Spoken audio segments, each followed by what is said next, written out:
The young master is dead. He never took a wife, and the child in my womb is his only heir. And I wonder how I shall survive this round. One Lu Xinghe is dead. He died on the belly of the matchmaker at Huaji Pavilion. A sudden stroke. For a marquisate holding thousands of acres of fertile land, yet with only this one heir, such a death was hardly dignified. The lady sealed off the gates of Jinghong courtyard immediately. All the maidservants within the courtyard were dealt with according to their closeness to the young master. Those maidservants solely responsible for cleaning and menial tasks within the courtyard were all sold off. Those tasked with tending the stove, feeding the birds, and delivering messages were taken out on the spot to be married off. As for the last 4 senior maids who served closest to the young master, the mistress's gaze swept over the 4 of us. Since these are the 4 maids my son cherished most, they shall accompany him. Every drop of blood in my body seemed to freeze solid in that instant. Zhou, the matron by the mistress's side, glanced at me and whispered something in her ear. The next second, I was yanked off the ground. The lady's crimson-painted fingers lifted my chin. Has this one been used? Truly a seductress. Since she's so fond of enticing men, let her accompany him. The remaining 3 shall be sent to the family temple to chant sutras and guard my son. 3 sentences sealed my fate. 2 even as I was nailed into the coffin, a hazy awareness lingered. The young master's cold, blue-tinged corpse lay pressed against my side. No amount of precious sandalwood incense could mask the stench of decay after 7 days of lying in state. Zhou Laonyang's voice drifted faintly from outside. Miss Qingbing, noble and righteous, grateful for the young master's kindness, has chosen to descend and accompany him, dying upon touching the coffin. The mistress has spoken. From this day forward, Miss Qingbing is the young master's concubine. You must not mistake her title when speaking of her henceforth. My mouth was stuffed shut, my limbs bound tight. Thick layers of earth were piled down, squeezing out the last vestiges of air. Panic and suffocation engulfed me like a tidal wave. I struggled desperately, like a fish suddenly flung onto dry land. I wanted to live. I didn't want to die. But it was useless. My lungs were crushed, the last breath sucked from me, despair and agony crashing over me together. All I could do was slowly feel death approaching. My consciousness seemed to vanish for an instant. Yet the next second, blinding light flooded my vision. I practically jumped up instinctively, immediately thrusting my fingers into my mouth to dig out the cloth gag. Something clattered to the floor with a sharp, clear sound. Oh dear, Sister Qingbing, what happened to you? Greenvine's voice seemed to drift in from beyond the heavens. My vision slowly returned. At my feet, the young master's most cherished Rukiln Celadon vase lay shattered. In my other hand, I still clutched the bird feeder. The young master's newly acquired jade-capped goldfinches, startled, flapped their wings desperately to escape. But tethered by the delicate gold chains around their feet, they rose only to be slammed back down. Being nailed into that coffin felt like an impossibly vivid dream. The suffocating sensation was both real and surreal. Lu Luo called my name again. Sister Qingbing, are you feeling unwell? I steadied myself and offered her a pained smile. Nothing's wrong. Just had a bad dream. I'll be fine in a moment. Yet reality never grants me any chance to escape. Before I could even comfort myself, before I could convince myself it was merely an overly vivid daydream, the voice of Matron Zhou already echoed at the doorway. Here. Guard the courtyard gate. Not a single servant of Jinghong courtyard is to move. Exactly the same. Exactly the same as the scene in my dream. Next, the mistress would enter, deliver a few casual words, announce the young master's death, and my own execution. That wasn't a dream. For time was too short, the mistress's actions too swift. I had no time to think. Zhou Mama charged straight toward me, followed by the maidservants. Lu Luo knelt beside me, weeping like a pear blossom drenched in rain. I knew roughly why she was crying. The young master had taken me as his concubine, yet hadn't had time to touch her. She'd long harbored deep regret, but with the young master favoring me lately, she'd no choice but to cling to me, calling me sister over and over. Now she likely believed I could leverage the young master's former favor to secure the title of concubine before the mistress and escape this fate. I did indeed earn the title of concubine. Alas, it was that of a dead concubine. I wondered what expression would cross her face when she heard the mistress order me to be buried alive and send her to the family shrine. 5. Everything unfolded exactly as in my dream. The mistress's disdainful gaze pierced me like needles, making my whole body ache. Has this one been used? Truly a fox-like temptress. Cold sweat poured down my back. I knew exactly what the mistress would say next. I had to say something, do something, to make her change her mind. Mistress, please hear me out. I lowered my eyes, struggling to suppress the tremor in my voice. Master's kindness in not disdaining the servant's clumsiness and allowing me to attend him closely is my greatest blessing. For Master's bounty, this servant ought to lay down her life in gratitude. Even to follow Master in death would be my duty. Yet my monthly has not arrived. I fear I may already bear the young Master's child. I beg the mistress to consider the young Master's blood within me and permit me to. The mistress's fingers suddenly tightened. Her well-maintained long nails dug viciously into the soft flesh of my chin. So you say you are my son's benefactor? Must I thank you for preserving the Liu family line? My heart lurched. The lady abruptly released her grip. As if that momentary lapse had never occurred, she sank back into her chair, resuming her role as the unapproachable, high and mighty lady of the Marquis's household. Since that is the case, how could I possibly fail to repay such a great debt of gratitude? She sneered, once again sentencing me to death. This girl speaks nonsense, slandering my son's good name. How could Jinghong Courtyard tolerate such a vile creature? Nanny Zhou, drag her out and give her 20 lashes. Then throw her out of the estate. 6. I died. Once more. This time, I didn't even live to be dragged to the mass grave. Those 20 strokes took my life outright. Nanny Zhou personally oversaw it, emphasizing that every blow must be aimed squarely at my abdomen, each strike delivered with full force. When I awoke again, my body still trembled uncontrollably. The agony, searing from the surface to the marrow, still churned violently in my lower abdomen. The thick, cloying scent of blood lingered in my nostrils, and the crimson trail spreading from my lower body stung my eyes. Ugh! I bent over, retching uncontrollably. Jade-topped golden bean stood silently on its perch, tilting its head to watch me. Whether there was a child inside me or not, this offspring could never be tolerated by the home mansion. Because the young master had not yet taken a wife, this child was not a blessing, it was a curse. Lulu let out a gasp and rushed over to support me. Sister, what's wrong?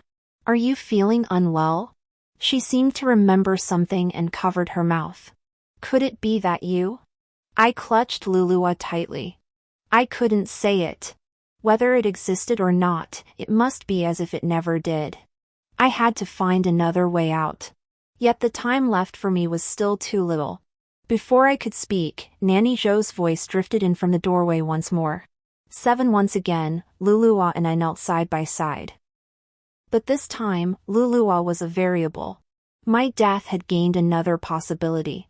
Oh, no, not quite. This time, I was still beaten to death with 20 strokes. Only this time, Lulua died with me. Desperate to save herself, she pushed my belly forward before the mistress could speak. Then the mistress swiftly awarded her 20 strokes as well. The bastard child inside me couldn't be spared. Lulua, who knew about the bastard child inside me, naturally couldn't be spared either. Each of those 20 strokes landed with a thud, each strip of wood drawing blood. Green Vine didn't even last 10 lashes. 8. Once more, I stood before that jade-crested, gold-beaked bird, food box in hand, ready to refill its birdseed. Perhaps it was the sheer number of deaths I'd endured, but this time my reaction was surprisingly calm. I glanced back discreetly. Green Vine was still dusting the flower stand behind me. It seemed only I was endlessly bouncing back and forth between death and life. How fortunate Green Vine was. How utterly alone I was. 9. I had to find another way out. I couldn't tell the mistress my period hadn't come, yet I needed to change her mind. Perhaps I shouldn't plead directly before the mistress, but intercept Nanny Zhou's words instead. Clearly, she must have known about the young master and my relationship from the start, yet waited until the mistress was sentencing the 4 of us before choosing to report it. Given Nanny Zhou's loyalty to the mistress, this shouldn't be the case. Unless among the four of us, there was someone Nanny Zhou wished to protect. It was Yin Xiang. It could only be Yin Xiang. I recalled that day when I brought the young master his sobering tea. She and Nanny Zhou had whispered something behind closed doors. The distance was too great, I only caught scattered, disjointed fragments. Don't go. Now is not the time for the young master. He won't tolerate it. I'll go plead. You must seize this chance. At the time, I didn't ponder the deeper meaning of their exchange. It wasn't until I entered the young master's chambers, where he violently pinned me to the bed, that I dimly grasped the crux of their words. Lu Xinghe's long fingers tightened around my throat, choking out every sob of my pleas. He ripped my sash off violently, tearing my undergarments to shreds. I'll never forget his eyes, bloodshot from drunkenness, or the vicious threats whispered in my ear. What are you screaming for? Do you want people to come see you like this? Didn't you bring this upon yourself? If you please me well enough, I might even beg my mother for the favor of making you my concubine. Don't forget, your indenture is held by our household. It's a life contract. Cry out once more, and if I'm displeased, I'll have a slave dealer come and sell you to Yunlo brothel. Look at your pathetic state now. Everyone knows you broke the rules, seducing the young master in broad daylight. You're the one with no shame. I was merely a slave sold with a death bond by my family. Being assigned to the young master's quarters was a stroke of incredible luck. Being taken in by him was a blessing earned from a past life. Whether I wanted it or not, that didn't matter. That day, Lu Xinghe drank himself into a stupor, sleeping off his drunkenness in his study for the entire afternoon. The entire Jinghong courtyard knew, Qingbing, the young master's maid, had no shame, she defiled his bed that day. 10 that night, Lu Xinghe excused me from night duty. That was likely the last shred of kindness he had left, offered as compensation for the innocence I never wished to lose. Yun Xiang sent me a bottle of medicinal wine. Truthfully, I wasn't certain it was her. After all, when I returned to my room, the white porcelain bottle was already placed beside my pillow. It seemed to silently taunt me, I know all about your shameless deeds. Truthfully, Yun Xiang should have been on duty that night. But just as she went to deliver soup, Nanny Zhou intercepted her, claiming the mistress needed her for a private conversation. What couldn't the mistress tolerate? She couldn't tolerate a maid shamelessly seducing the young master before his marriage. What did Zhou Nanny go to beg for? She begged the mistress to spare Yin Xiang, citing her honest and dutiful nature, and to grant her the status of a concubine after the young master's marriage. As for me, I was merely a lowly wench who dared to seduce the young master. Once he grew tired of me, he could simply cast me aside, ensuring his reputation remained unblemished. That's why, after the mistress decided we four would be buried alive, Nanny Zhou chose to push me forward to take the blame. 11 time was running out for me. I wailed before the mistress could pass judgment on us four. Young master's kindness to this servant is as deep as a mountain. Even if I were to be crushed to dust, I could never repay his great favor. I begged the mistress for one final mercy, let me guard the young master's coffin. I'll follow him in death and refuse to live on. Dead silence hung overhead. My wails must have sounded too heartfelt, drowning out the surrounding sobs. After a long pause, the mistress gave a faint hum. You're a girl who values loyalty, aren't you? Granted. Interrupted by me, the mistress finally dropped the subject of whether we would accompany him in death. The four of us had temporarily saved our lives. 12 The mistress assigned the four of us to keep vigil over Lu Xinghe. This was a favor Zhou Nanny had pleaded for us. No one believed I would run. My indenture was held by the Marquis's household. If I fled, I'd be a runaway slave, an undocumented outcast. Staying meant at least dying with dignity under the title of concubine. That was my fortune. Yun Xiang had been summoned by Nanny Zhou to who knows where, while Qing Luo slipped out during the commotion to steal a moment's rest. The chanting monk, weary from his recitations, was invited by the mistress to partake of the vegetarian meal.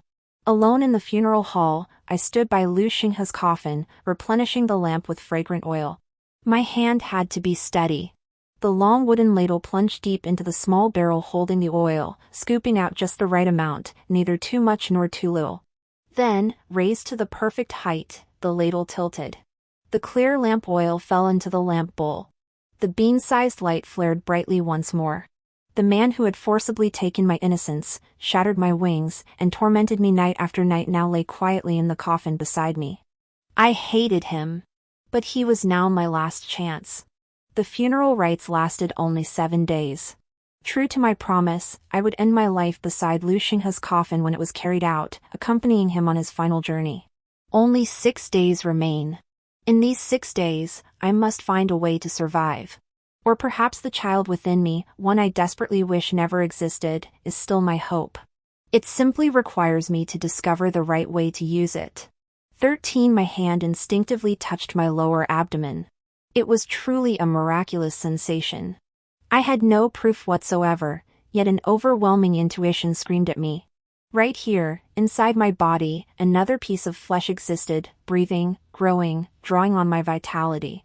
If the mistress cannot accept that the young master has fathered a child before marriage, what about the master? The mistress and master have been married for years, yet they have only this one son. Now that Lu Xinghe had suddenly passed away, leaving the Marquis's household without an heir, how could they possibly preserve this vast estate and prestigious title from falling into the hands of a collateral branch? They absolutely needed a child. One not adopted from a collateral branch, but born of their direct bloodline, a child they could control entirely. My fingernails dug into my palm. I turned my head to look at the pitch-black doorway. The pale lantern cast a dim, yellow glow. I need to speak with the lady. 14. Thanks to the loyal servant hat now perched on my head. The maid attending the lady led me straight into the inner chambers. Even after 5 years in the marquisate, rising from an outer courtyard servant girl to the young master's bed, this was a place I had never set foot in. The mistress looked utterly exhausted. She didn't even open her eyes as I knelt, merely lying on the daybed while her attendant Yingping massaged her forehead. You said you had something important to tell me. Speak. I hesitated, stealing a glance at Yuping. She understood immediately, increasing the pressure of her hands. The mistress finally opened her eyes. Oh. She raised an eyebrow. Everyone used to say the servants around Xinghe were restless. I dismissed it as idle gossip from jealous maids. But now it seems there might be some truth to those rumors after all. My forehead struck the cold tile floor with a thud, neither too loud nor too soft. This was one of the mandatory lessons when I was sold into service all those years ago. How to kowtow so your master perceives your loyalty without deeming you disrespectful, all while avoiding bloodying your own forehead. Not that the Marquis's household showed particular compassion toward servants. It was simply that visible facial injuries were too conspicuous. Spreading such rumors would tarnish the household's reputation for benevolence.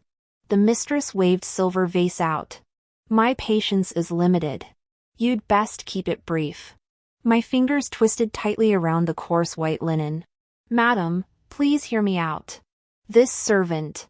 My teeth bit into my lower lip. Each word tore open memories I neither wished to recall nor relive. This servant. This servant belongs to the young master. The madam showed little surprise. She didn't even deign to acknowledge me with a simple merely waiting for me to continue. Every movement of Lu Xinghe seemed endlessly replayed and magnified in my memory. It churned me with nausea. But I had to speak. Only by surviving could I have a future. The young master cherishes this servant. I would shatter myself for him.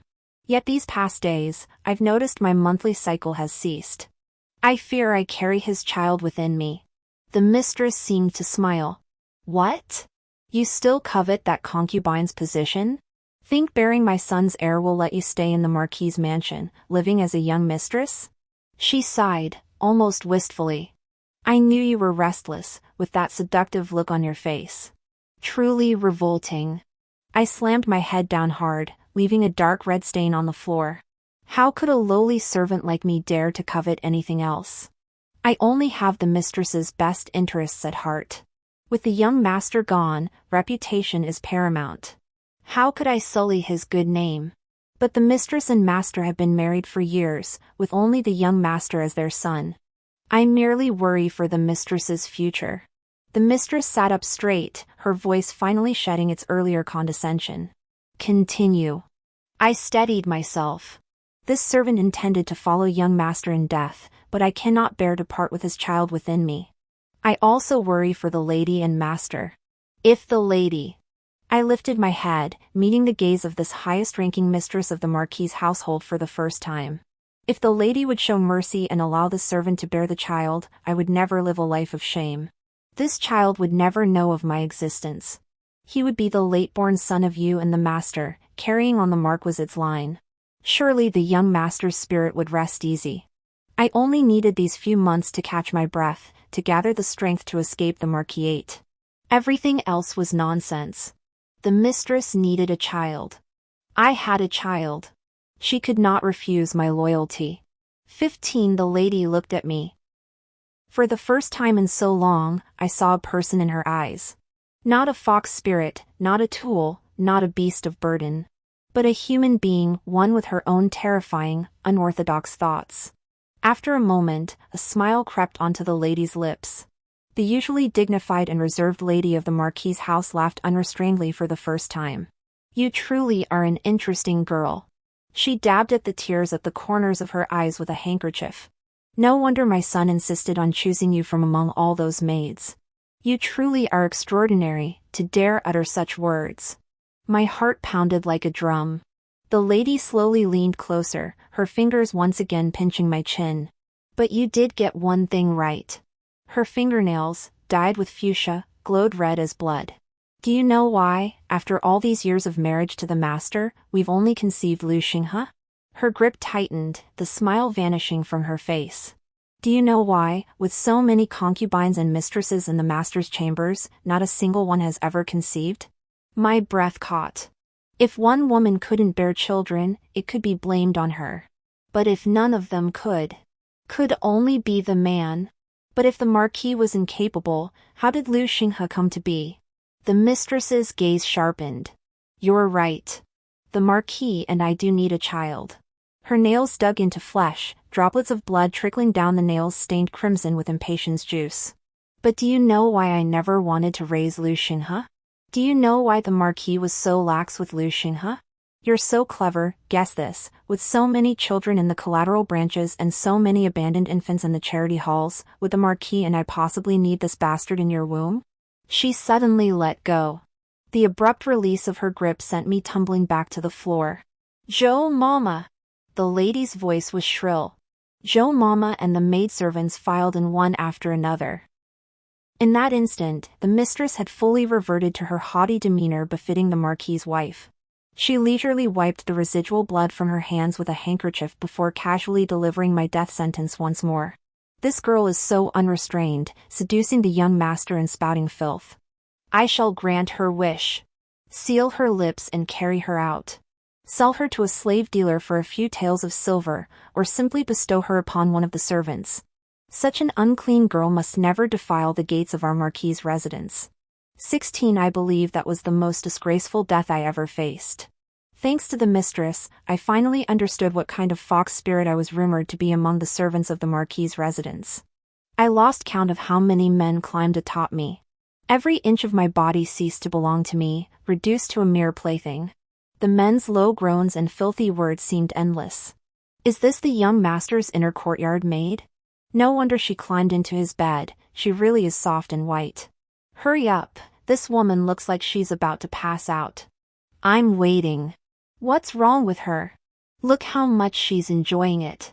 Faces blurred before my eyes, the creaking bed frame making me lose all sense of where I was. In that daze, I thought I saw Lu Xinghe again. I'd once accompanied him outside the Marquis's estate. It was the third day after I'd seduced him. He'd specifically requested me to attend to his bath. That day, I cried bitterly. In my struggle, I even kicked over the tub he was bathing in. But that only earned me more bruises and cuts, it didn't stop anything. Lu Xinghe was just like these men, ravenously ravaging me as he lay on top of me. My back pressed against the rough floor, beneath a pool of now chilled bathwater. My skin was scraped raw, cold water seeped into the wounds, the stinging pain gradually dulling until only numbness remained. Perhaps sensing my resistance, Lu Xinghe grabbed my hair and slammed my head hard against the corner of a table. You'd better be more compliant. Otherwise, I'm running out of patience. His gaze was that of a predator eyeing a defenseless rabbit, one he could devour whole in a single bite, yet still demanding the rabbit offer its own neck. Afterwards, I gathered my torn clothes and knelt to clean up the mess I'd made. Suddenly, a man's robe was draped over my head. "Let's go. I'll take you somewhere nice." His tone was light, as if the tormentor from before had been another personality lurking within him. Then he took me to Huaji Pavilion. It was my first time leaving the manor, and my only time. The stone paths crisscrossed like a giant spider web. Low houses lined the streets, doors ajar like the gaping maws of spiders spotting flying insects. Everyone was but a tiny insect caught in the web. No matter how they struggled, they couldn't escape the cage of fate. He led me into an alley and kicked open a door at random. The woman sitting inside, like a bird startled by a predator in the woods, jumped up instinctively before forcing a flattering, garish smile. "Sir, you look unfamiliar. What brings your noble feet to this humble place today?" Lu Xinghe ignored her, leading me straight to the inner room where he pulled back the curtain. Skin, gray-streaked and swarthy, twisted together, the stench of filth hitting us like a wave. "Disobey me again, and you'll be the one lying here." Lu Xinghe pinned me against his chest, biting my earlobe with his teeth. His fingers moved with dexterity, undoing my buttons in a few swift motions before slipping beneath my clothes. "Behave yourself. Serve me well, and I'll give you a proper name." The carriage bumped along the uneven cobblestone road on the return journey. The jolts from the stones and ruts were undoubtedly a different kind of thrill for Lu Xinghe. He tormented me with fierce intensity, yet the moment I couldn't help but cry out, he brutally silenced me with his mouth, forcing me to emit muffled whimpers that only drove him madder. When we disembarked, no matter how I tried to compose myself, my disheveled hair and rumpled skirt betrayed my futile attempts at concealment. The coachman, who carried Lu Xinghe, eyed me with sticky, ill-intentioned glances, just as he does now. But back then, I was still Lu Xinghe's ostensibly most cherished maid. They dared not. Now that Lu Xinghe was dead, the mistress had discarded me like a used toy. Their malice needed no further concealment, erupting into a frenzy of venting upon me. 17 Once again, I found myself back on the day Lu Xinghe's death was announced. Compared to my previous attempt where I didn't even survive a day, this time I gained access to secrets I could never have known before. For instance, the earth-shattering revelation that Lu Xinghe wasn't actually the Marquis's biological son, a bombshell that would be explosive in any era. In that moment, many things finally clicked into place. Why, as the sole child of the Marquis's household, did the Marquis's wife dote on him without instilling any discipline? Why, as the Marquis's only heir, did he allow Lu Xinghe's future to drift aimlessly, even subtly steering him toward a path of debauchery? Or perhaps it could be said that behind Lu Xinghe's death lay the tacit approval and indulgence of the Marquis and his wife. Whose child was Lu Xinghe, that the lofty Marquis of Yongping had to hold his nose and acknowledge this blood relation? That the Marquis, born into a distinguished family, had to endure such a profound humiliation? I clutched the food box, my hand once more resting on my lower abdomen. This wasn't a burden, it was a death sentence. To survive, I had to conceal this child. 18 This time, I chose not to keep vigil in the funeral hall. There, I would only be subjected to more hostile stares without gaining any useful information. By pledging my loyalty through keeping vigil for the young master and accompanying him, I secured a temporary respite. I also requested the lady's permission to sort through the young master's belongings. The mistress said nothing, but Nanny Zhou preemptively insisted Yun Xiang assist me, claiming I couldn't manage alone. I understood her meaning. She feared I might steal from the chaos, hiding private funds. But my goal had never been the young master's gold and silver trinkets. For me now, gathering information beyond the Marquis's estate was paramount. Otherwise, I had no doubt that in this world, with its cruelty toward runaway slaves and women, the moment I dared step outside the Marquis's mansion, some scoundrel would be hot on my heels. With good luck, it would be murder and robbery. Bad luck meant being seized, locked away, toyed with, then sold into a brothel. No matter how much I yearned for independence and freedom in this world, I must first find myself anew. Man. Ha, how laughable. After waiting so long for the man I hated with every fiber of my being to die, what I'm now racking my brains to do is find myself a new master. Integrity and pride? Before absolute power, they're nothing but dirt to be trampled underfoot. They're beyond my reach. But even so, I'll fight for it with everything I have. That man who ruined my virtue and clipped my wings is dead. I'll crawl out of this mire and live with dignity, for all to see. 19 Yin Xiang and Jin Yan were bickering fiercely over whether the gold leaves in the young master's box were worth 2 cash each or just 1. I added a couple of light-hearted remarks to fuel the fire, then retreated to the adjoining room to tidy up Lu Xinghe's study. I never liked this place before. Lu Xinghe didn't care for books, but he loved taking me in his study. Especially after he discovered I could read, he dragged me there more and more often. Qing, your hands are beautiful. Who knew your writing could be so lovely too? Qing, you said your family was so poor they sold their daughter. Who taught you to read and write? Qing, who put these ideas in your head? I remember it happening on countless ordinary afternoons, or mornings, or perhaps evenings. Lu Xinghe would have me sit on his lap, wrapping his arms around me from behind, trapping me between him and the desk so I couldn't move. I had to copy the master's assignments for him while enduring his unrestrained demands. He wouldn't tolerate a single mistake in my copying, devising countless ways to punish me for it.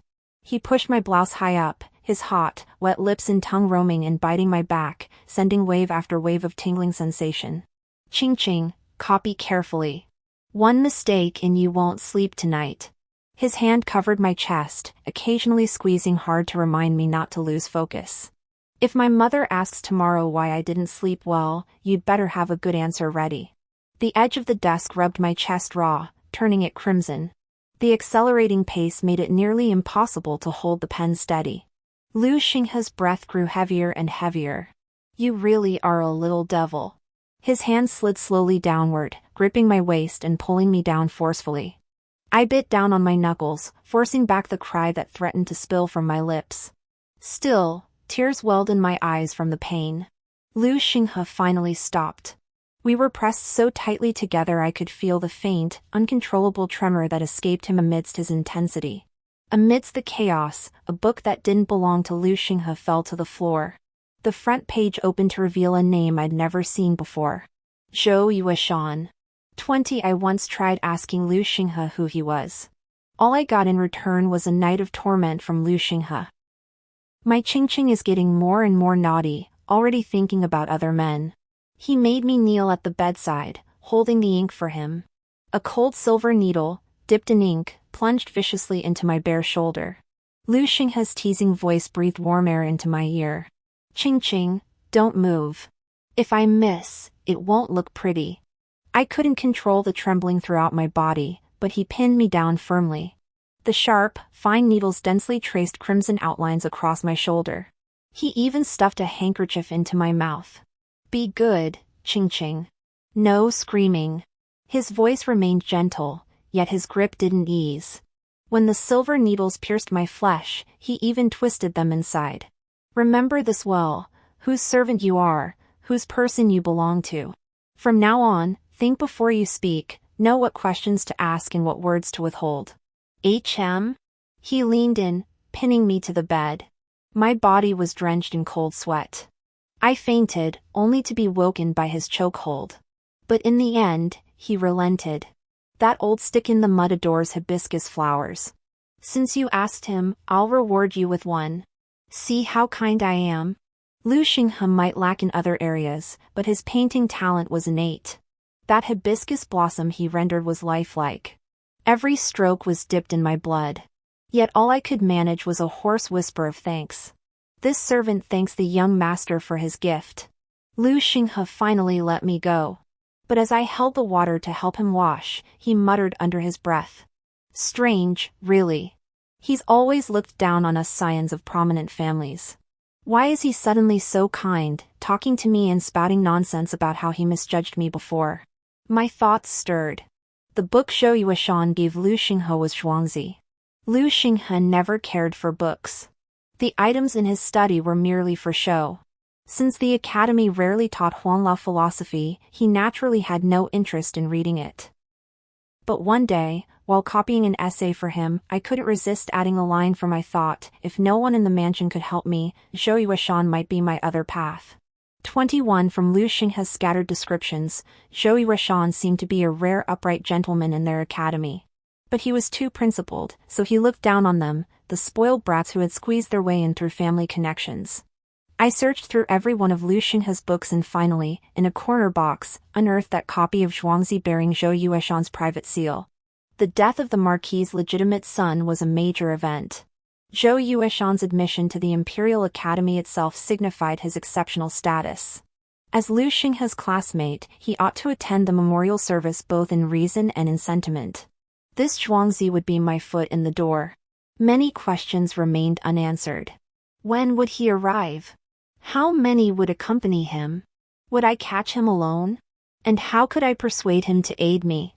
Most crucially, I had no idea what he looked like. 22 I died countless times.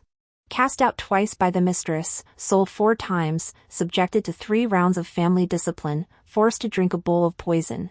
By the end, I felt utterly disoriented. Was I endlessly reincarnating, or was all this merely an exceptionally vivid dream I was having? The flickering light of the eternal lamp danced before me, the scent of sandalwood lingering in my nostrils. For the first time, I found the courage to reach out and lift the silk cloth covering Lu Xinghe's face. The man who had tormented me through countless days and nights now lay before me, utterly still and silent. A sudden, inexplicable sense of absurdity washed over me. Though Lu Xinghe took pleasure in tormenting me, there was one thing he hadn't lied about. In this world, status was an insurmountable chasm. As an orphaned girl bought from slave traders, I had no family, no patron's protection, no proof of identity. Beyond the Marquis's estate, the world was boundless for him, but for me, it was a den of wolves and tigers. Without him, any random cat or dog could tear me apart and devour me whole. Yet, to uncover who Zhou Yueshan was and what he looked like, I'd stolen from Lu Xinghe's private stash countless times, only to be deceived and humiliated by countless others. I refused to accept it. But I had no other choice. Here. The mistress's gift. Greenvine slammed a bowl of red bean soup down before me, her tone laced with irritation. This wasn't the first time she'd hurled this bowl at me. Fox spirit. Of the 4 senior maids, the mistress singled me out for this midnight snack. She spat at me, still unsatisfied, then shoved me roughly. You seduced the young master when he was alive, and now you've cursed him to death. You're a true harbinger of misfortune. I'll never understand why the mistress ever thought highly of you. The red bean soup was loaded with sugar, to mask the bitterness of the arsenic. The pain was excruciating. I collapsed to the floor, feeling my intestines twist into knots before snapping apart inch by inch. Lu Luo looked startled at first, then snapped into action. She slammed the door shut and rushed over to pin me down. I begged Lu Luo to let go, but instead of releasing me, she grabbed the prayer mat I'd been kneeling on and pressed it hard over my mouth and nose. What did she say? Since you've already said you'll accompany the young master, once you're gone, we won't have to stay. It's better you leave sooner. The young master is waiting for you. Ha! How neat, how efficient, how heartless. 23 I stared at Lu Luo. Humans truly are strange creatures. Lu Xinghe forced me into this. The mistress deliberately favored others over me. Yet she only blames me. I wonder if she'd still hate me so much if she knew what was in this bowl of red bean soup. My gaze must have been too strange, for Greenvine took half a step back, her fierce exterior betraying inner fear. What are you staring at? The mistress said this is for you. Drink it quickly so I can report back. A mad thought sprouted in my mind, then grew frantically. Greenvine's final words kept circling in my mind. If you die, we won't have to die. But what if it wasn't me who died? I flashed her a smile. I'm not hungry. But I noticed your appetite wasn't great this afternoon, sister. You barely touched your dinner. I imagine you must be hungry now. I was the last one to serve young master's room, so the mistress's bounty never even came my way. I eagerly pressed the bowl into her hands. The mistress only took pity on me, giving me scraps at the end. By merit, I'm unworthy of such kindness. But since the mistress wasn't watching, I couldn't refuse. We're sisters by fate, drink this for me, sister. My limbs were ice cold, yet my mind was razor sharp. Just get through tonight. Tomorrow, Joey Rashawn would arrive at the home mansion. I'd scouted the route, tested the people I'd pass, timed my movements precisely, and prepared what I'd say to him. I was merely a runaway slave. If they couldn't find me, the home mansion wouldn't make a big fuss. For this moment, I'd sacrificed far too much. This circular dance with death, step by step, had tested my limits to the breaking point. No matter the method, I never wanted to experience death again. Luluo shot me a suspicious glance, instinctively refusing. This is a personal gift from the mistress. When it was delivered, she specifically instructed it was for Miss Qingping. She pronounced my name with deliberate emphasis, yet didn't return the bowl. All my blood surged upward in that instant. The memorial hall was eerily silent, so quiet I could hear my own heartbeat. Thump. Thump. I still had a chance. Before Luluo drank it, I could snatch the bowl back. No matter how many times I'd died before, I'd never willingly spilled blood. Whether she crossed the line was her business. But if I raised a hand, everything I'd held onto all this time, everything I'd refused to compromise on, everything I'd pursued, would crumble forever. If that happened, how could I prove I was different from everyone else in this world? In that moment, I suddenly understood something. Scholars die for their petitions, warriors die in battle. Why do history books record so many who died to prove their convictions? Even ants cling to life. Yet they clung to laughable principles. Why must they sacrifice their lives? And now, I too have become one of them. Yet I lack their ability to fight desperately just to leave a mark in the annals of history. Greenvine gazed at me, her peripheral vision darting toward that bowl of soup. I understood her. It was more than just a bowl of soup. It represented the favor and recognition of those in power, the very foundation of our existence in this world, the resource we must fiercely compete for. It was our lifeline, and our poison. Sister, you jest. I gave a dry chuckle, searching for excuses on her behalf. In 2 days, whether I regret it or not, I'll be joining the young master. No matter how splendid the mistress's gift, it's wasted on me. We've shared good times together. Drink it for me, sister. If fortune smiles upon you and you serve the mistress someday, that will repay the mistress's kindness for me. This is a world that devours its own. If I don't devour others, I'll be devoured myself. Convinced by my words, Lulua gave me a rare smile and lifted the bowl of soup. I offered her my cushion to sit upon, then went to close the memorial hall door for her. Just as she had done for me that time. Take your time, sister. Sip it slowly. By all logic, the memorial hall should never be left unattended. Monks and Taoist priests must hold rites here day and night, maids and servants must be here to receive and attend to visitors, lamps, candles, and paper offerings all require tending. So why was I the only one left here tonight? Earlier, I'd been so focused on eavesdropping on news from outside that I'd completely overlooked this glaring oversight that shouldn't have existed. The only explanation was that the mistress never believed my tale of the coffin ghost. She'd intended to send me on my way from the start. The arsenic began to take effect. The bowl slipped from Greenvine's hands and shattered on the floor. She clutched her stomach, writhing on the ground. Her face contorted in fury as she snarled at me to beg the mistress for help, to fetch a doctor. My knuckles turned white as I gripped the door latch. No one would come. No matter how loud the commotion in the spirit hall tonight, those outside were deaf. Because someone had already decided my fate. 24 Greenvine struggled for most of the night. Gobs of blood poured from her mouth and nose. Her carefully manicured nails were torn off as she clawed at the floor. In the end, she could no longer make a sound. Clots of blood choked her throat, flooding back into her lungs. Thin threads of blood trickled from her ears and eyes, dripping onto the floor from her ashen face. She looked at me, her eyes filled with utter disbelief. She couldn't understand why, with my outwardly prestigious position, the mistress would still send me a bowl of poison. For the first time, I saw my own death staring back at me. My back pressed against the door, I struggled to pull myself upright, using it for leverage several times. Time was running out. In just 1 more hour, the young maid on duty would accidentally enter. She would see me dead, then scream until the entire mansion knew. Miss Chingbing, the loyal attendant by the young master's side, took her own life with poison while keeping vigil for him, joining him in death. 25 I stripped off Lulua's clothes and carried the food box out. The woman guarding the door even greeted me. Miss Lulua, you're working so hard, having to report back to the mistress so late. I gave a vague reply. If Greenvine failed to report back that night because the mistress had retired, news of a maid sacrificing herself for the young master would reach the mistress's ears early the next morning during the young maid's shift.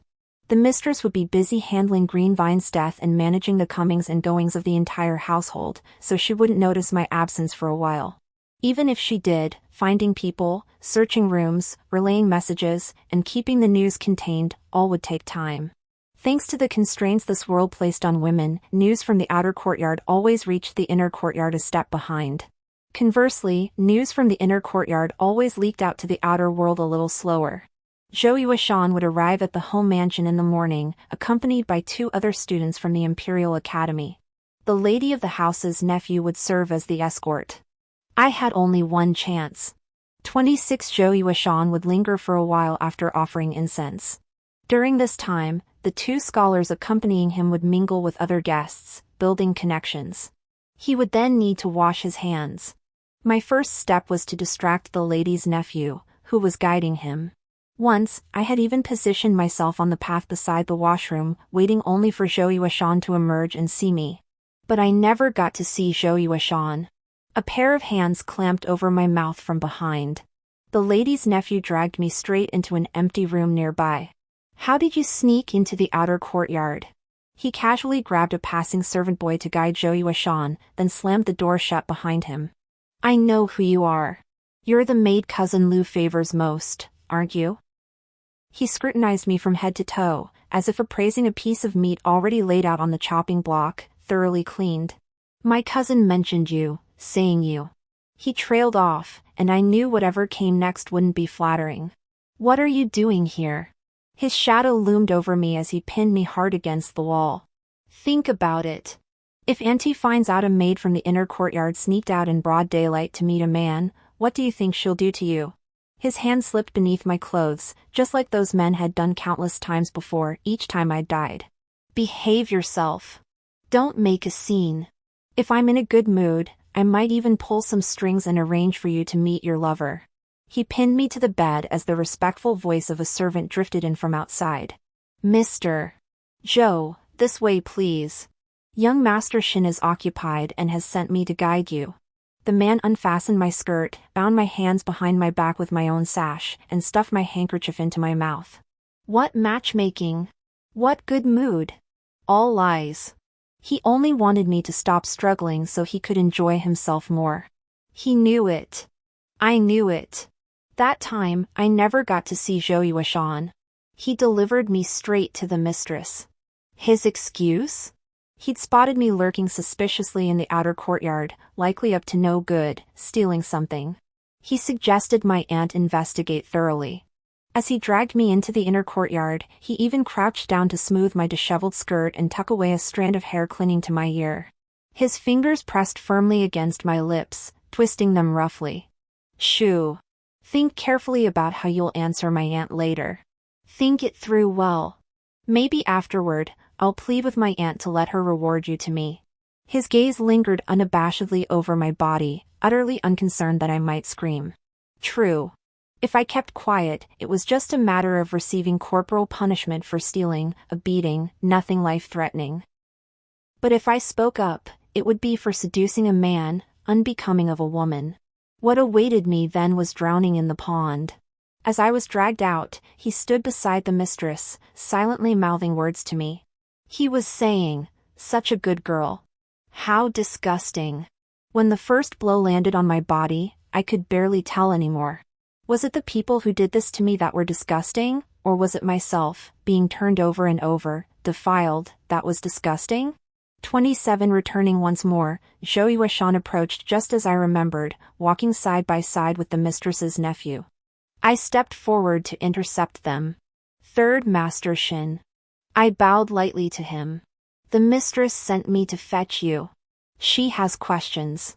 Since I couldn't contact Zhou Yueshan behind his back, I might as well call him away right in front of him. I refused to believe he could act so brazenly in front of outsiders. "Aunt called for me?" Without lifting my head, I could imagine the puzzled expressions on their faces. It made sense. Even if the mistress wished to send a message, it should have been delivered by a maid at the outer gate to the servants outside, who would then come find him. When had inner courtyard maids been allowed to appear outside without regard for propriety? "Third master, please hurry. The mistress is urgently summoning you." Who knows what might have happened? I shifted slightly to the side, clearing the path. The gate area's in such disarray with no one around. This servant searched for the way for ages. Thankfully, we're not at the front yet. After guiding this young master, I must return to my duties. After a long moment, another voice came to my rescue. "Brother Shin, go about your business. I know my way back." This was the first time I'd heard Zhou Yueshan's voice.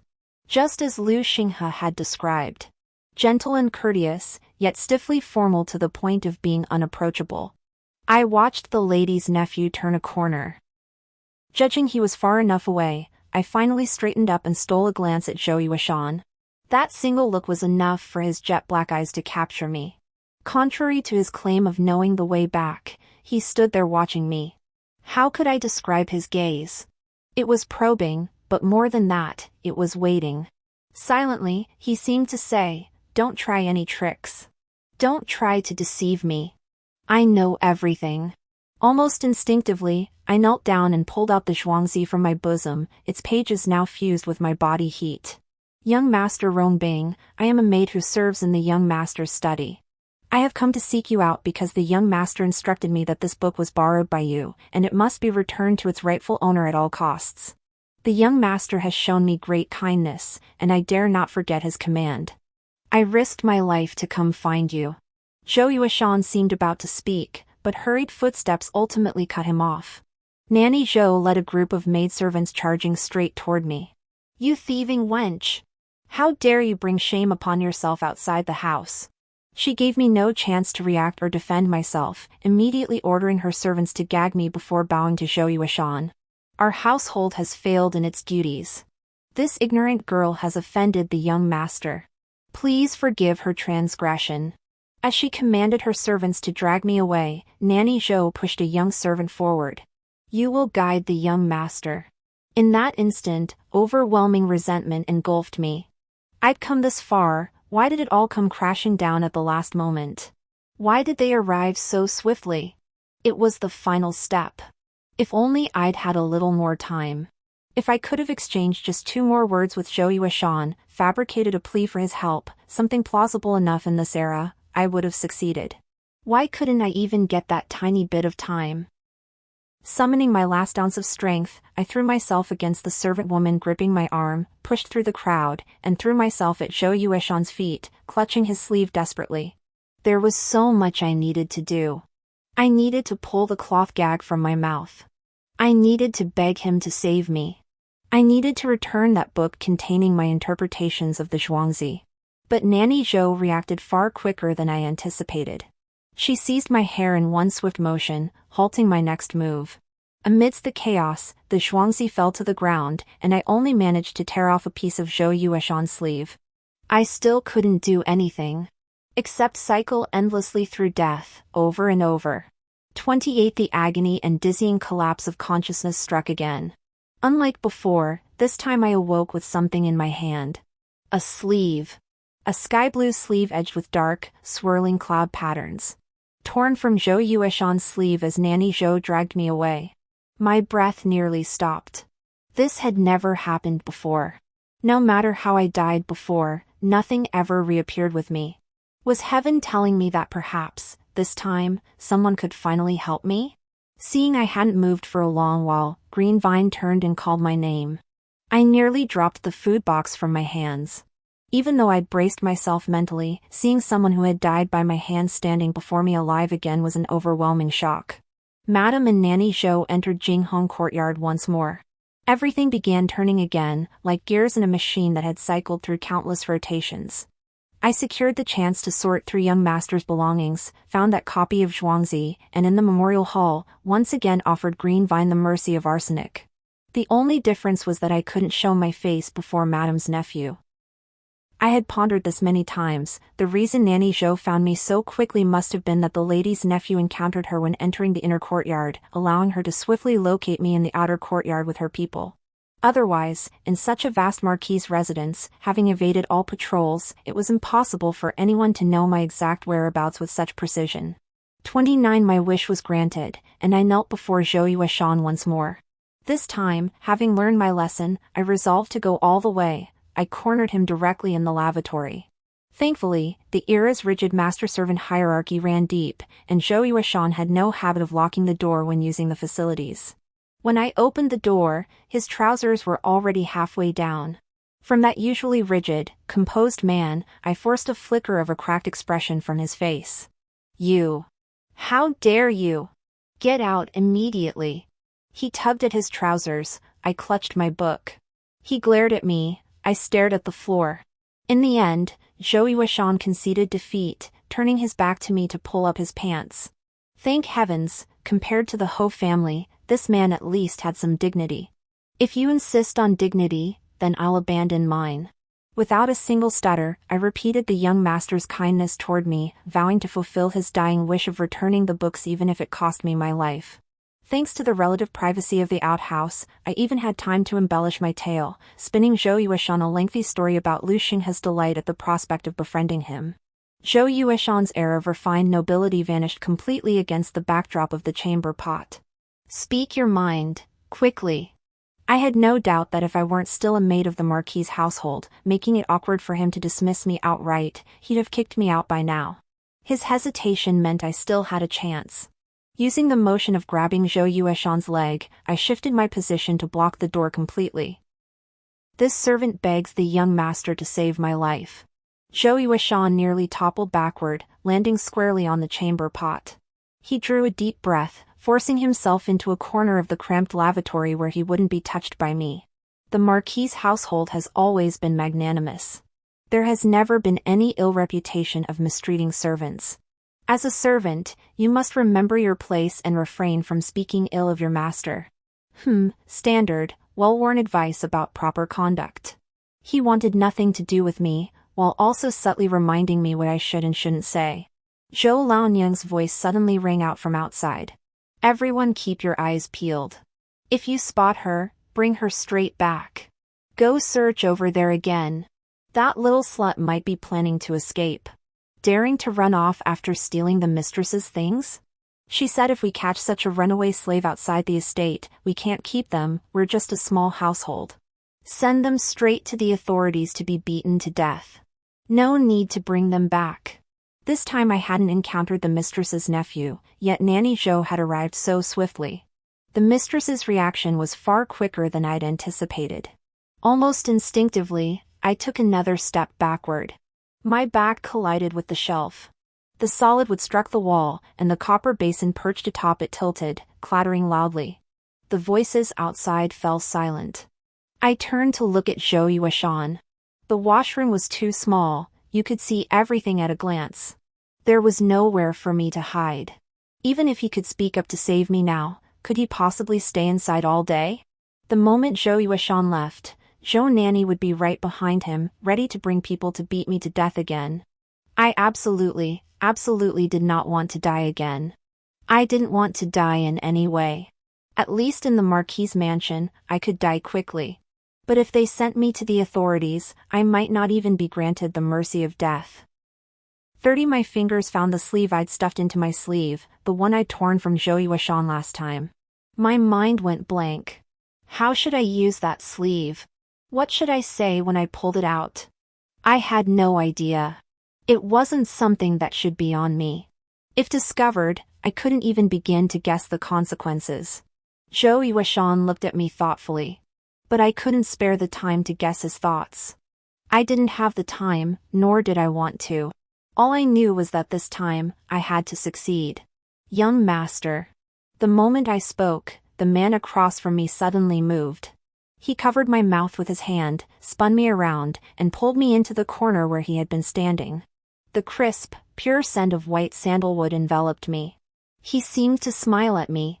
The smile vanished in an instant, yet because we were so close, it was strikingly clear.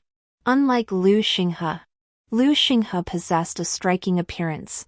Even when stern, his almond-shaped eyes sparkled with a mischievous glint, a face naturally suited to charm young girls. Zhou Yueshan, however, exuded the coolest, most aloof aura. Without a smile, he was a distant, unreachable flower. Yet when he relaxed his lips, it was as if ice melted and snow thawed, revealing a hint of unrestrained charm and audacity. A cold object pressed into my hand. Since you had the skill to find me in the outer courtyard, let's see if you have the skill to wait for me outside the Marquis's residence. His chin tapped my shoulder lightly before he released me. I've always heard the Marquis's household treats its servants with kindness. I never imagined their private affairs were so chaotic. Hidden in the blind spot behind the door, I watched as Zhou Yueshan deliberately shifted his body to block the door crack when opening it, ensuring Nanny Zhou could see no one was hiding inside. For a lowly maid to sneak into the inner courtyard of the Marquis's wife, steal something, and then come out to disturb guests, truly impressive skills. Zhou Nanny's voice instantly dropped. The lady's nephew hurried over in a few strides, dismissing the servants before hastily apologizing to Zhou Yueshan. The inner courtyard maidservants are ignorant of the outer world's etiquette. They disturbed your distinguished guest. Please forgive them, young master. Zhou Yueshan remained noncommittal, only snorting through his nose after a long pause. Let's go. I must attend to duties inside shortly. Please convey my regards to the Marquis. I'm afraid I cannot linger. My back pressed tightly against the carved latticework of the door, terrified of making even the slightest sound. It was settled. The one who had bullied me with impunity now groveled so low he might as well have knelt to lick Zhou Yueshan's shoe soles. The one who had ended my life countless times now didn't even possess the privilege to speak in Zhou Yueshan's presence. Countless deaths had taught me the profound hostility this world harbors toward women. And today, Zhou Yueshan imparted a new lesson. This world's malice isn't directed solely at women. It descends from the top, layer upon layer, crushing all who struggle at the bottom. It makes no distinction between men and women, treating all equally. 31 No one came to check if anyone remained in this room. The courtyard fell so silent I could hear the rustle of leaves in the wind. Zhou Yueshan pressed a pendant into my hand.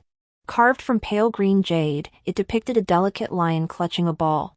Warm to the touch, it felt heavy in my palm. He told me to find him outside the mansion and gave me credentials to prove my identity. For the first time, I saw hope. 32 The gap between the inner and outer courtyards was a chasm, but the path from the outer courtyard to the gate was not. The mistress's reach didn't extend beyond the outer walls, and the master still didn't know I'd slipped away. All I needed was a reason convincing enough to be believed. Zhou Yueshan's challenge was that he hadn't revealed his identity. Without knowing who he was, even possessing his token and knowing his name would be useless. But how could I not know?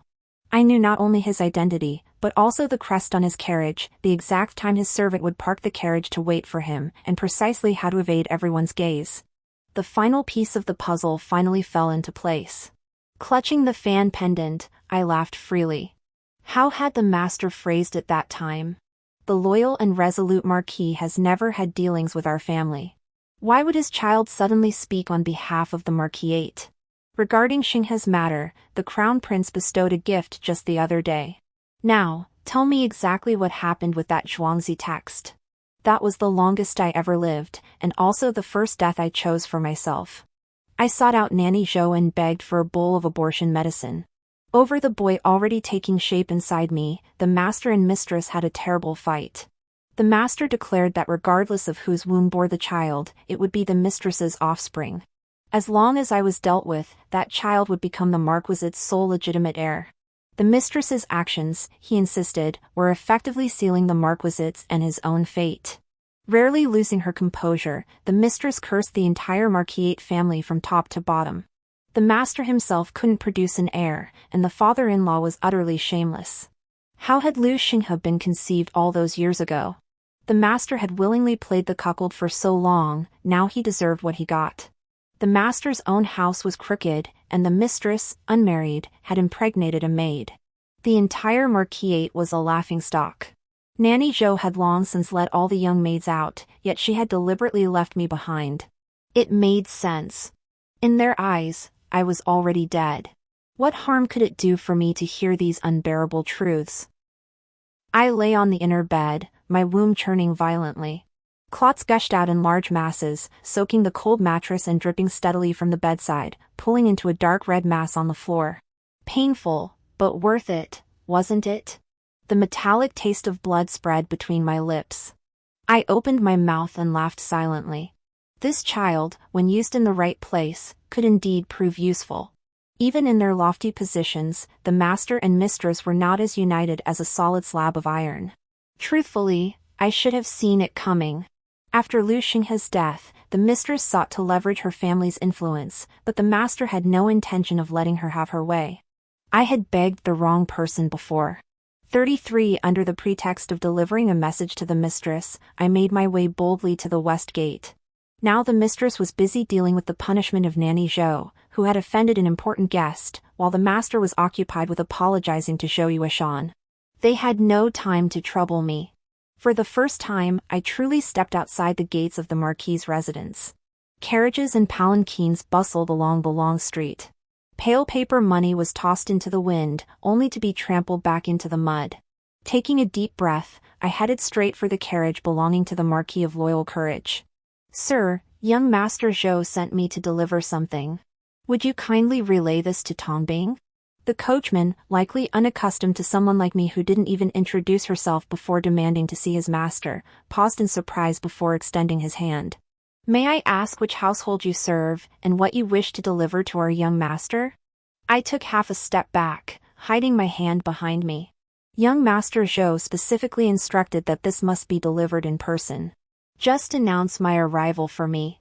The servant tilted his head, glancing toward the interior of the Marquis's residence. "Then please wait a moment, young lady. Our young master has not yet emerged." I shifted 2 steps to the side, following his gaze, and stepped into the shadow cast by the carriage. Since I was begging someone to take me away, the fewer people who saw me, the better. A soft chuckle seemed to escape someone. The lowered curtain suddenly lifted. A hand reached out, grabbed me, and yanked me inside the carriage. My gasp was muffled by that hand.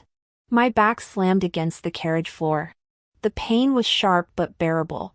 Zhou Yueshan's voice was soft, yet his eyes burned with intensity. He looked at me, but his words were directed outside. "Let's go," he said. Hooves clattered crisply on the stone pavement. No one questioned. No one pursued. I never imagined it would be this effortless. That home mansion, where I'd died countless times without ever escaping, Zhou Yueshan had granted my wish with just 2 words. 34 The light inside the carriage wasn't particularly bright. Zhou Yueshan looked at me, a hint of a smile playing on his lips. "You're a clever girl. Who told you about the markings on my carriage?" This wasn't the first time he'd looked at me like that. Each time, his gaze held the same meaning. He knew I sought something else, and he was content to grant my wish simply for the novelty I brought him. But that wasn't the question Zhou Yueshan truly wanted to ask. He leaned against the carriage wall, looking down at me. How amusing. A slave of the Marquis's household begging outsiders for her life. What precious thing did you steal? This was a death sentence. A servant betraying his master was the gravest offense. And revealing that Lu Xinghe was the product of incest between the lady and the old Marquis? If I dared speak, it would be a servant slandering 2 successive masters of the home mansion. Even if there were witnesses, I'd still face certain death. So I could only say one thing. Cultivate the people's character, enrich their lives. The people are the foundation of governance, the nation relies on its people. If the water is not deep enough, it cannot support a boat. This is the cornerstone of statehood, the heart of the sage. The carriage rattled over the uneven road, making my voice tremble slightly. Lu Xinghe had once asked me who taught me to read, and I had brushed him off with some flimsy excuse. He didn't press further, only mentioning it casually one day after dismounting from my back. Be more vigilant in future. Don't let anyone see how many characters you recognize. In this world, a woman knowing how to read and write is no crime. But I am a slave. For a slave to have thoughts is a crime. He was right, but I couldn't listen. I lifted my head to meet Zhou Yueshan's eyes, bright as stars. It was this servant who wrote that line in the lesson. Zhou Yueshan's copy of Zhuangzi wasn't meant for Lu Xinghe, it was for me. The one he held in higher regard wasn't the home mansion, it was me. Even if his interest in me was as elusive as mist, nearly non-existent, it was the only thing I could grasp. It was mine alone, my one chance to cling to a sliver of hope. 35 Once more, I heard that familiar laugh. Unrestrained, flamboyant, laced with undisguised malice. Zhou Yueshan seemed to have heard the most laughable joke in the world, unable to contain his mirth. My heart plummeted into an ice cellar. The last person who laughed at me like this was the mistress. She laughed as she revealed a colossal secret to me, then sent me to my death without a second thought. Those in high positions in this era are all alike. They wear masks of propriety and decorum, concealing their true thoughts and maintaining an air of unapproachable superiority. Then, just as you're about to break free from their cage, they effortlessly knock you back to square one. They call this behavior civilizing. The Marquis' mansion is like this, and Zhou Yueshan is no different. How amusing. A useless fool servant proves more competent than he. His words were casual, yet they severed my escape route. Don't tell me you learned this little bit of knowledge from your master. How could Lu Xinghe, who didn't even grasp these things himself, have the leisure to teach them to his servants? The carriage was cramped. Kneeling at Zhou Yueshan's feet, I could see his boots edged with dark red embroidered patterns just by lowering my head. He was waiting for my answer. If I answered correctly, he might keep me. If I answered wrong, he could toss me out of the carriage at any moment, leaving me to fend for myself. Worse still, he might send me back to the Marquis' residence and announce to all present that this audacious servant had dared to hide in his carriage to escape. No one would dare question the truth in his words. Just as no one would listen to my defense. What exactly did Zhou Yueshan find interesting? He had no shortage of learned men around him, nor did he lack for maidservants. Why, then, had he saved me back then? What did he want from me? His fingers were long and pale, the pads warm as they brushed my cheek, finally lifting my chin gently. Indeed. He studied me, seemingly unconcerned with my answer. Indeed, you are somewhat different. The carriage continued its journey, yet the bustling sounds and smoky atmosphere outside gradually faded. As I gazed into his eyes, my heart sank. I had been so fixated on escaping the Marquis' residence that I overlooked one crucial truth. No matter how brilliant the stars, the sky remains dark. A man who thrived in the Imperial Academy through sheer talent alone, who won the Crown Prince's favor, who commanded the utmost respect even from a nobleman inheriting his title, how truly virtuous could he be? Asking him for help would only demand a greater price. 36 Zhou Yueshan didn't escort me back, nor did he abandon me midway. Instead, I was placed in a small, secluded courtyard with 2 maidservants and 4 female attendants to tend to my needs. As he departed, my final request was for an abortion potion. Zhou Yueshan seemed startled, then as if he'd grasped something. Without another word, he shut the door. From the inner courtyard of the Marquis' mansion, I was locked into another cage. Of course, I tried asking the maids where Zhou Yueshan was. All I got were their respectful replies. The young master ordered us to serve the lady well. We know nothing else. After asking several times, I stopped bringing it up. We were all workers with no rights. What right did I have to make things difficult for her? But I suspected Zhou Yueshan wouldn't keep me, a useless person, around for long. 37 The 2 maids grew increasingly familiar with me. They started calling me Miss, then switched to Sister, and eventually I simply pulled them to my table for meals. I couldn't tell if it was my imagination, but ever since I became friendly with the 2 maids, my treatment began to improve steadily. Zhou Yueshan's visits to see me grew noticeably more frequent. All sorts of fine things I'd never even seen before started arriving at my courtyard every other day. He even hired a tutor for me, who came daily, rain or shine, to teach me to read. The maids serving me were replaced, and they began subtly hinting at etiquette I'd never been taught before. I sensed something was off, but couldn't quite put my finger on what it was. The Marquis' household didn't require maids to read or write, much less servants to have their own thoughts. Beating us with whips every 3 days taught us only one lesson: servants must obey. When masters show kindness, it's a favor; when they strike or scold, gratitude is owed. Sparing your life is mercy. Yet the new maidservants taught rules far stricter than those of the Marquis' household. Never meet your master's gaze. Never speculate on his thoughts. Never commit an offense in his presence. Stand perfectly straight. Walk with steady steps. When carrying items, your arms must remain utterly still. Both thunder and dew are blessings. I began to feel inexplicably anxious.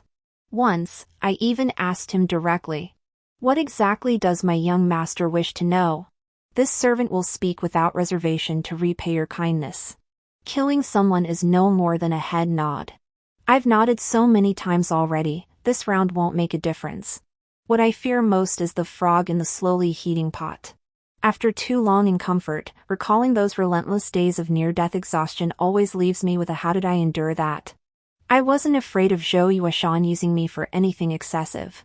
What I feared was losing that relentless, unyielding drive I once possessed. Yet he merely stared at me for a long moment before suddenly breaking into a smile. Lu Xinghe truly doesn't recognize a good thing when he sees it. He tilted his head, offering me a look of feigned difficulty. Such a clever person, I honestly don't know where to begin deceiving him. 38 I stayed in Zhou Yueshan's small cottage for 3 months. So long that even the 2 maids couldn't help but whisper among themselves, privately asking me if Zhou Yueshan planned to turn me into his mistress and eventually elevate me to concubine. I thought they were incredibly bold. Even if I died 100 times over, I wouldn't dare entertain such thoughts. Becoming Zhou Yueshan's concubine? Heaven knows how much skin I'd have to shed. Perhaps because I'd seen the other side beneath Zhou Yueshan's gentle facade from the start, he grew increasingly unguarded around me. When he took me to meet the nobleman, he even laid his cards on the table outright. "I had your background checked. Your origins are fairly clean. You needn't worry about your family either. Most are dead or sold off.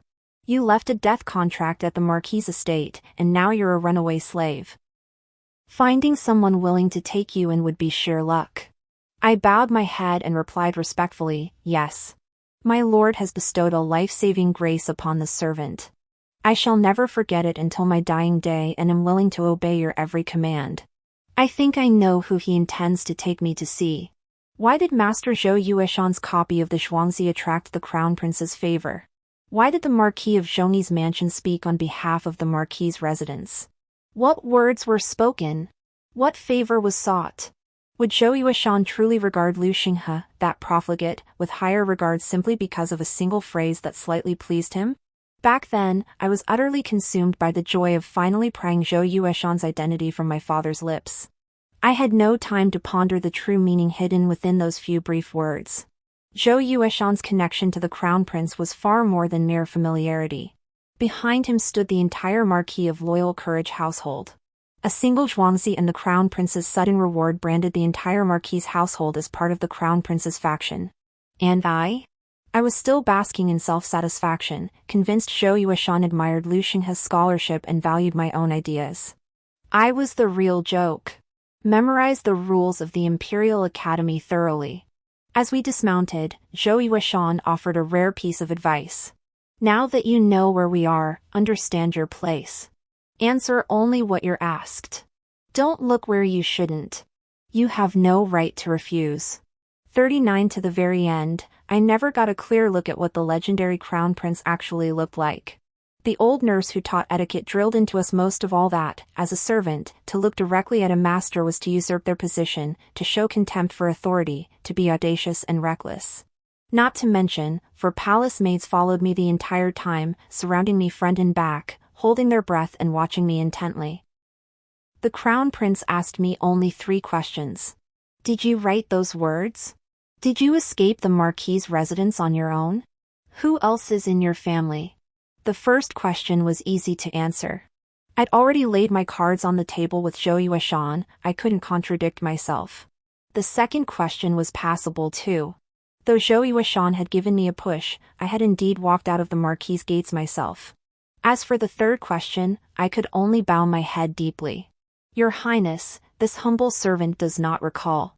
A soft chuckle came from behind the felt curtain. Well said. Reward her. Zhou Yuashan had warned me, I held no right to refuse. And the Crown Prince never intended to offer me that choice. But that didn't mean I couldn't try. This lowly servant is unworthy of your Highness's bounty. Please reconsider. The figure behind the curtain seemed to rise. Moments later, a low sigh drifted down from above. Too much is as bad as too little. Wang Feng, don't push it so hard. It loses its authenticity. The current emperor is overly suspicious. Perfection only makes it seem contrived. This was not meant for my ears. Death, repeated time and again, had taught me one truth. When those in power begin discussing matters you shouldn't know without reservation, it signifies only two outcomes. Either you are about to become a corpse, or you already are one. Zhou Yuashan wouldn't have kept me alive this long just to send me to the Crown Prince for amusement. That leaves only one final answer. Whatever goal they seek to achieve will inevitably cost me my life. And they never expected me to survive. 40 The Crown Prince's word carried more weight than anything else. By the time I returned to the small courtyard, the 4 maids who had taught me the rules were gone. The tutor had grown more lenient, turning a blind eye to my sporadic skipping of lessons. Zhou Yuashan gave me a new household registration token, instructing me to forget my former name. May this servant dare to ask the young master a question? Clutching the wooden token that represented my status as a registered concubine, I called out to Zhou Yuashan as he prepared to leave. His hand still on the door, he gave me a non-committal hum. I lowered my gaze to the name on the token. 4th daughter of the Qing family, named Shan Yang. I closed my eyes briefly, then chose a different way to ask. How much longer may this servant remain here? Zhou Yuashan showed no surprise at my question. Guessed? He turned back decisively and sat down on the stone bench in the small courtyard. Tell me, how much did you guess? The 2 young maids had long been dismissed, leaving only him and me in the courtyard. Without the repeated trial and error of the Marquis's mansion, I was trapped in the small, square courtyard, with far too little to interact with. The current emperor and crown prince distrusted each other, and I didn't know whom I resembled. This ambiguity allowed both Zhou Yuashan and the crown prince to exploit my resemblance for their own ends. Zhou Yuashan would never out of kindness seek a new identity for me. Nor would he deliberately bring a runaway slave like me to meet the crown prince. I could guess they wanted me to replace someone, yet I knew nothing of that person's identity. Perhaps it relates to the palace. Or, if I dare venture further, could it be connected to the one currently seated upon the dragon throne? Zhou Yuashan seemed to have consumed some plum wine, his entire demeanor radiating weariness and languor. Fear not. Now that His Highness has spoken, instructing me to keep a close watch on you, with his word, I shall do you no harm. Tonight must be close to the 15th. The full moon hung askew on the horizon, glimpsed through the clouds. The pure moonlight and the sweet plum wine softened the sharpness around Zhou Yuashan. He patted the stool beside him. Sit. I sat lightly on the edge of the stool, turning sideways to keep my distance. This servant wishes to know, whom does this servant truly resemble? This was the limit of what I could ask. Ask more, and Zhou Yuashan wouldn't speak. Ask less, and I'd waste this chance.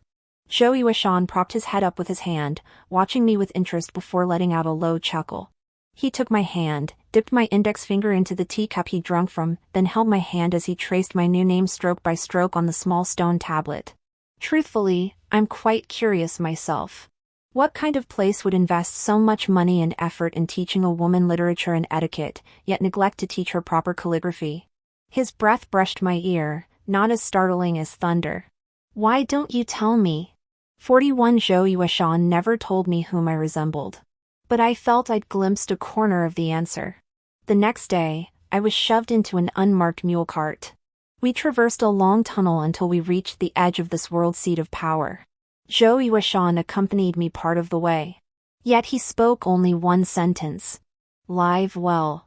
He seemed exceptionally skilled at gauging hearts, especially mine. Over these months, I'd hesitated countless times, whether to simply hang myself with a white silk sash and start anew. If I restarted, I could still find Zhou Yueshan again, leverage his power to escape the home mansion, and forge a new path. Yet Zhou Yueshan always pinpointed my hesitation. Just as I was about to give up, he'd dangle a sliver of truth, something I desperately wanted to unearth, before me like a carrot dangling before a donkey's nose. Then, with leisurely composure, he'd tell me, to live well, I must unravel these mysteries. Without accumulating enough capital for yourself, even with countless chances to start over, you'd still meet a miserable end. A frog has no choice whether to jump out of the warming water. Neither do I. He dangled a shred of hope, insignificant to him, to keep me dangling, forcing me down the dead path he'd mapped for me. Then, just as I was about to be swallowed whole, he'd toss me a crumb of kindness, letting me drink poison to quench my thirst. Despicable, yet brutally effective. 42 Likely through the Crown Prince's intervention, I was assigned directly to the Hall of Literary Excellence. As the palace attendant led the way, she rattled off the rules while sharing gossip. I hear the Hall of Literary Excellence was locked up all this time. Why open it now, and assign so many people? What's so strange about that? The sage's decisions are wise. If not for opening the Hall of Literary Excellence, why would they suddenly summon so many female scholars?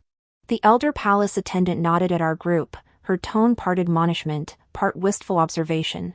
You truly are fortunate. For so many years, no female scholars were summoned, especially not from the commoners' registers. I huddled within the crowd, trying to minimize my presence. After that day, the Crown Prince never summoned me again. Zhou Yueshan also never mentioned what I should do or how I should act. They seemed to share an unspoken understanding. I would perform better precisely because I didn't know the full story.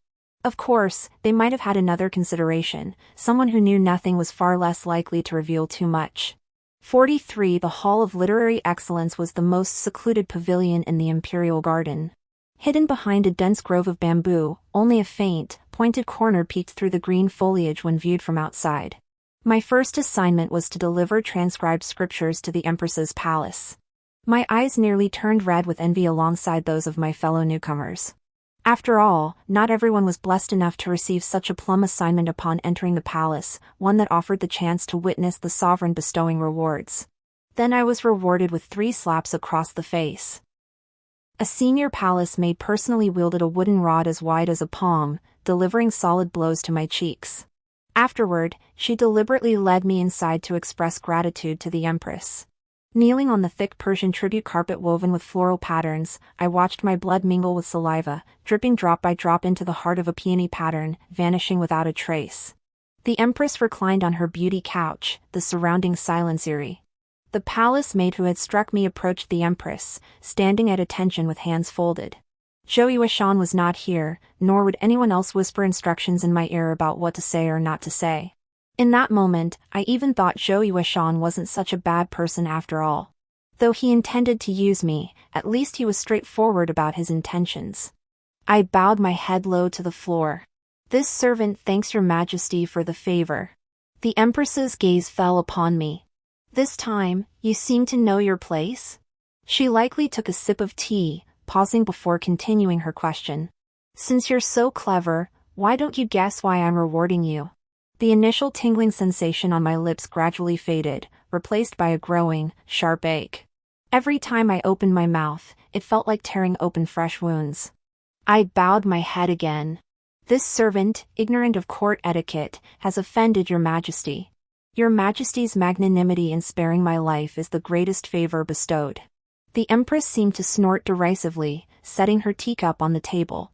Enough. You may go. She leaned back against the couch, closing her eyes as if even one more glance at me would soil her vision. Just before exiting, I heard the Empress's voice again. As casual as if she were remarking on the fine weather. She said, since you know you've broken protocol, I'll grant you one more favor. Go ring the bell tonight. No need to return for thanks. Only when I reached Chongwen Pavilion did I realize my legs had gone weak. Only then did I grasp what Zhou Yueshan had meant before I entered the palace, what it truly meant to live well. If Lady Ho needed to fabricate a plausible reason to kill me, within the palace walls, I wasn't even worthy of such a pretext. No, that wasn't quite right. If the Empress Dowager wished to eliminate me, I'd have to devise a justification for her, then praise her act as the greatest kindness she could bestow upon me. Human life was worth less than that of an insect. 44 late autumn nights already carried the chill of early winter. Even as I wrapped myself tightly in my quilted jacket, the cold wind still whistled through the gap at my neck, seeping in relentlessly.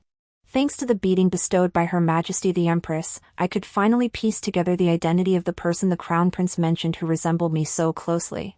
Who could possibly be lowly enough to appear simultaneously before the Crown Prince, the Empress, and the Emperor?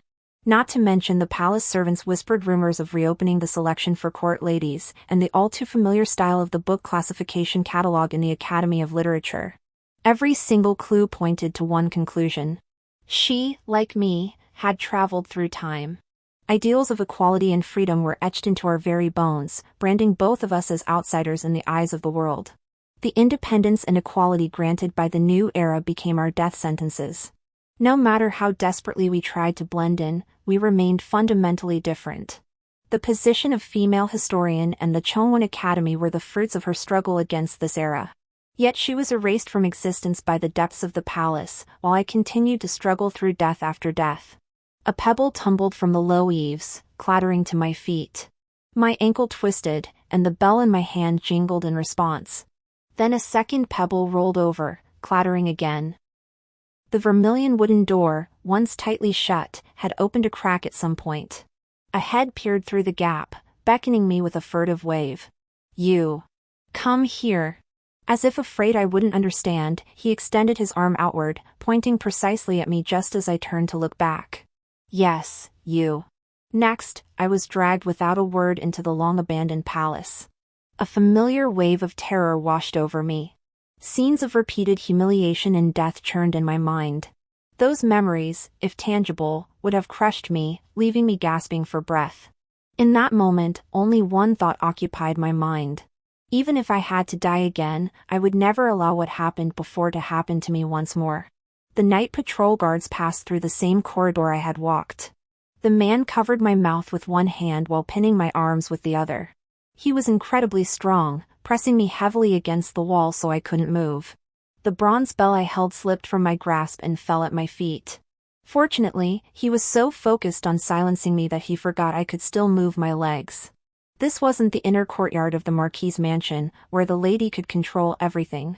I only needed to draw the guards' attention, buying myself a little more time. As long as the Crown Prince and Zhou Yueshan still considered me useful, they wouldn't let me be slandered to death. I kicked the bell away with my foot. As the guards outside shouted their demands, I struggled desperately free and bit down hard on the edge of his palm. The wound from his earlier slap tore open again, but I couldn't care less. The palace gate burst open with a violent shove. The clatter of guards' footsteps flooded in. In that instant, my mind cleared completely. I'd already planned how to defend myself. The Empress's punishment had unexpectedly become my greatest asset. 45. A cloak was pulled over my head. The man didn't let go, nor did he panic as I'd anticipated. He even seized the moment I relaxed to pull me behind him. The chaotic footsteps ceased. I heard the guards sheathing their swords. The leader's voice was respectful yet astonished. "Your Highness?" The man holding me snorted. "Withdraw. I shall explain to His Majesty myself tomorrow." The cramped room fell silent once more. The bronze bell lay abandoned in the corner, ignored by all. Even though my skirt peeked out from beneath his cloak, even though everyone knew a palace maid punished to stay the night was in this room, they all pretended not to see. As they departed, the guards even thoughtfully closed the door for him. The man finally released me. He rotated his wrist and hissed sharply. That was a deep cut. I collapsed to the floor, his outer robe falling at my feet. "I heard Mother punished a new lady-in-waiting today. That would be you, wouldn't it?"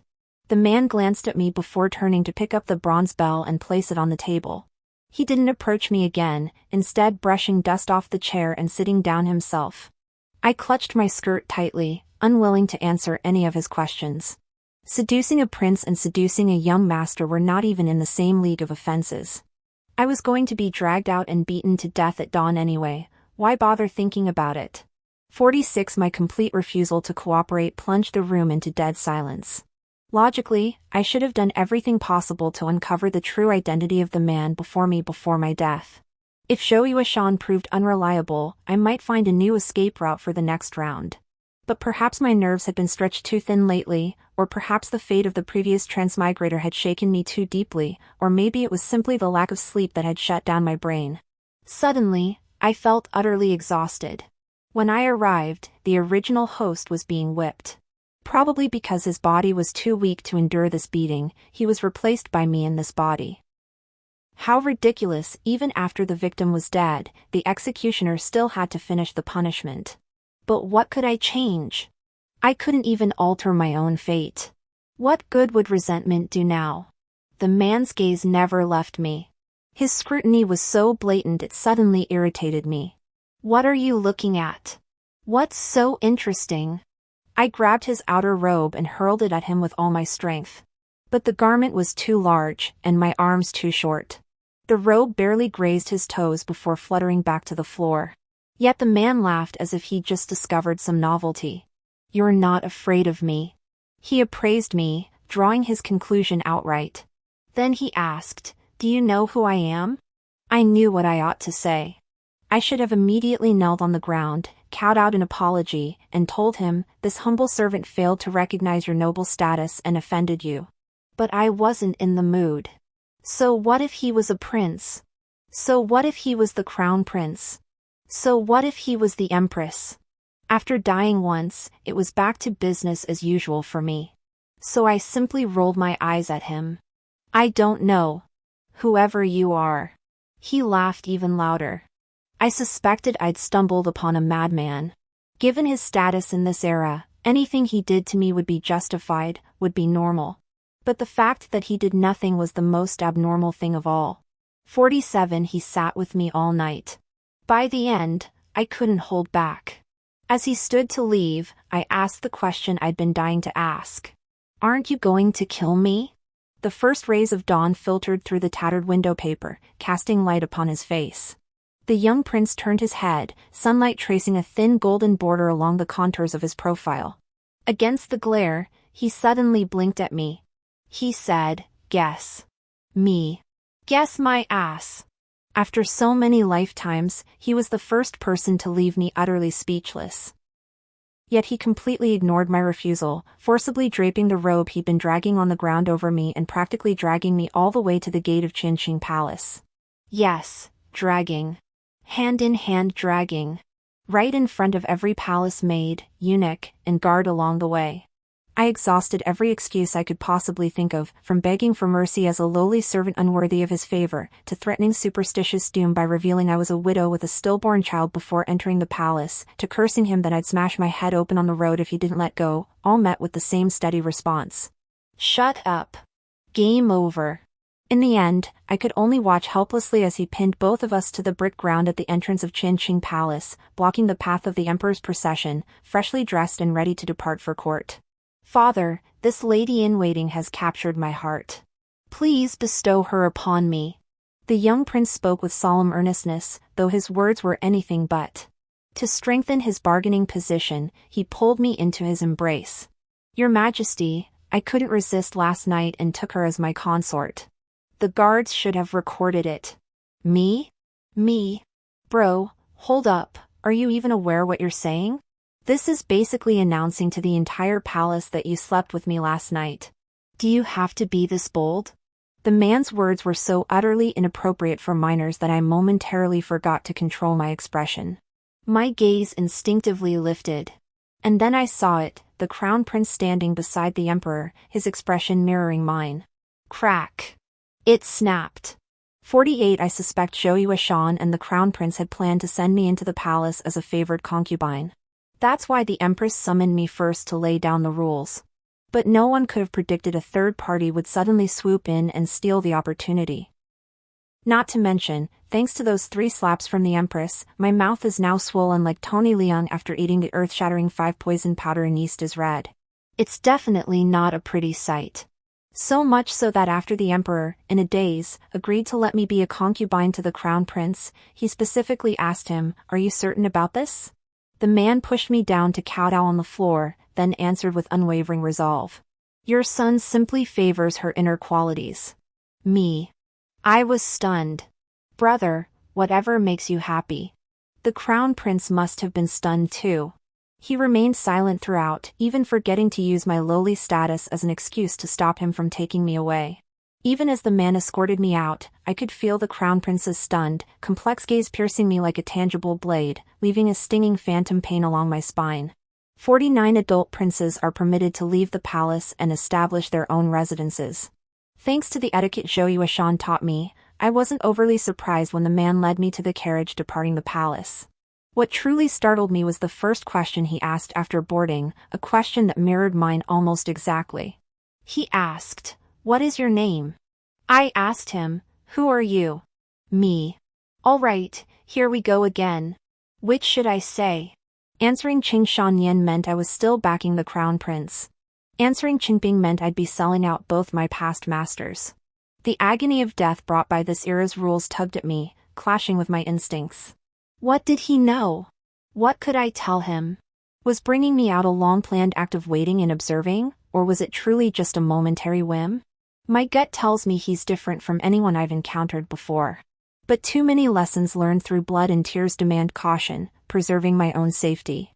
Unconsciously, I lowered my gaze again. The next moment, warm fingers stopped my movement. Not the vicious grip of the lady when she pinched me, nor the arrogant scrutiny of Zhou Yuashan. He looked directly into my eyes and asked again. I asked for your name. A momentary daze washed over me, and the long-buried answer slipped out. Xia Mengru. Not the name of this body, not the one Lu Xinghe casually gave me, and certainly not the one Zhou Yuashan fabricated for me. It was my own name, one no one else knew, one no one else cared about, my true name. I had been gone far too long, so long that I had nearly forgotten my own name. The man across from me extended his hand, clasping mine. He pulled me up gently, seating me opposite him. Hello, Xia Mengru. My name is Xiao Yuanchu. Sunlight streamed through the half-drawn curtains of the carriage. The bustling clamor outside seemed to pause for an instant. To me, the entire world seemed to shrink to the crisp clatter of hooves and the clear, fiery light in his eyes as he looked at me. 50 Xiao Yuanchu told me a story. A story of a woman who believed she had found love. Resentful of the harsh oppression women faced in this world, she conceived a wild scheme, impersonating another, disguising herself as a man, and infiltrating the imperial examinations as a mere commoner. She passed all the way to the palace selection. Yet her fortune halted precisely at the palace selection. Someone uncovered her impersonation and exposed her on the spot. Though her deception was laid bare, she showed no fear. Before the emperor himself, she quoted classics with eloquent fluency. To the sovereign, such a woman represented an undeniably novel experience. Her essay became the sole testament to the beginning of their love, nothing else mattered. Thus, the imperial roster lost an ambitious scholar, while the harem gained a consort brimming with talent. He stood by her side, elevating her from a fifth-rank concubine to the unrivaled imperial consort within a single year. He bestowed upon her the most splendid palaces and the rarest jewels, indulging her every whimsical caprice. She wished women could break free from the confines of the inner quarters, so he selected female scholars from official families to fill the palace, keeping her company and easing her boredom. She wished palace maids could find support, so he amended the laws. Any palace maid over 20 who wished to leave the palace would be granted silver to return home and arrange her own marriage. She wished for women to gain knowledge and virtue, so he established the Academy of Literature, inviting scholars to teach daily. Palace attendants could attend lectures during their free time. He ignored all the censors' accusations and impeachments. Until she bore him an heir. She devoted herself entirely to raising their child, eager to impart every bit of knowledge she possessed.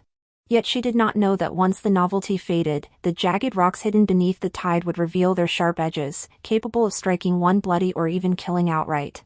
The emperor finally discerned, beneath her erudition, her ambition to touch the imperial power. The Empress Dowager precisely seized upon the rift between the emperor and her, rallying the court officials to collectively challenge her. All the imperial favors and privileges she once enjoyed turned into blades, becoming her sins that turned against her.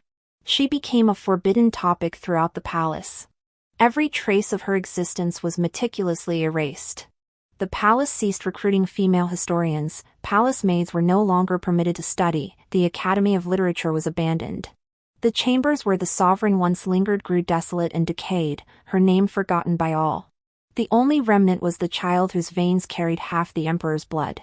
Court ladies and scholars who owed her favors shielded him as he grew up in the cold palace. Then a new generation replaced the old. Do you know who she was? Xiao Yuanchu led me through the entire imperial prince's residence. She was consort Mu. At the height of her favor, even the empress herself could not rival her brilliance. His lips curved slightly, carrying endless melancholy and solitude. She was my mother.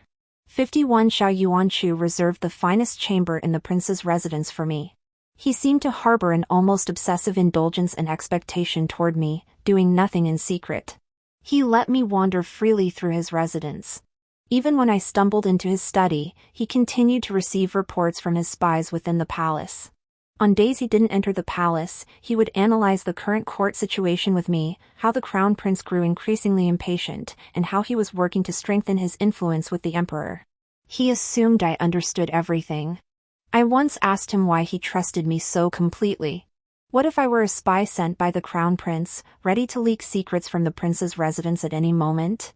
At that time, he seemed to be looking at me, yet his gaze passed right through me, fixed on some void I couldn't fathom.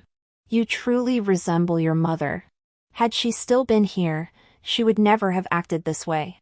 His voice was soft, as if spoken to me, yet also to himself. The next moment, his forehead pressed against my shoulder. His head rested heavily upon my shoulder. Xia Mengru. I miss her so much. I realized I had indeed encountered a madman. But I was willing to go mad with him. 52 The harsh winter had arrived, and the emperor's health deteriorated day by day. Xiao Yuanchu spent increasingly more time within the palace. He even entrusted me with the imperial prince's seal. If things get truly dire, you may open the treasury at will. The palace guards are at your command. Do as you please. When that small golden seal, carved with the imperial qilin, landed in my palm, his expression remained utterly calm. As if he were merely attending the most ordinary palace banquet, and after the feast, he would return to set off fireworks with me to sober up. But if it were truly just an ordinary summons, why would he leave the entire guard of the prince's residence in my hands? I flipped the seal back into his hand. I don't want it. He feigned surprise. Don't be ungrateful. Though I wasn't favored by Father Emperor before, I've managed this place for years. The treasury holds more than enough. The prince's insignia served purposes far beyond unlocking storehouses. We both understood this well. After all, I am a concubine formally bestowed upon you by your father the emperor. You have neither taken a principal wife nor a secondary consort. Within the entire prince's residence, I am the most senior figure after you. Can a concubine personally gifted by His Majesty truly be worth less than a single invitation to attend a palace banquet? Rumors of discord between the Emperor and Empress have been swirling lately, and whispers about His Majesty considering a change in the line of succession have grown increasingly vivid. The Empress holds the inner palace firmly in her grasp. Meanwhile, the Crown Prince's actions have grown more urgent, openly and covertly planting his own men within the Imperial Guard. Tonight's imperial banquet, attended by all the high ministers, presented the perfect moment for a power transition. He suppressed his smile, about to rebuke me for my recklessness. I leaped onto the carriage before he could speak. Let's go. I can't leave you alone. All excuses, all pretexts. Even if something truly happened tonight, even if Xiao Yuanchu failed, I still had a way to reverse everything. At worst, I'd simply return to square one, and Xiao Yuanchu would forget me once more. But what did it matter? I wanted to stay by his side until the very end, no matter what lay ahead. That was enough. 53 The Empress has drugged His Majesty. The young eunuch guided us to our seats before slipping away silently. At that moment, neither the Emperor nor the Empress were present. Instead, the Crown Prince sat early at the eastern seat of honor, raising his cup toward Xiao Yuanchu from afar, putting on a show of brotherly devotion. Xiao Yuanchu gave a perfunctory lift of his cup, then covered his mouth with his sleeve to whisper news to me. The Imperial Medical Office just sent word, father likely won't make it through the night. I instinctively lifted my head to glance toward the Imperial throne, only to be gently pressed back down by Xiao Yuanchu. Pour me some wine. After all this time, haven't you learned to hide your emotions better?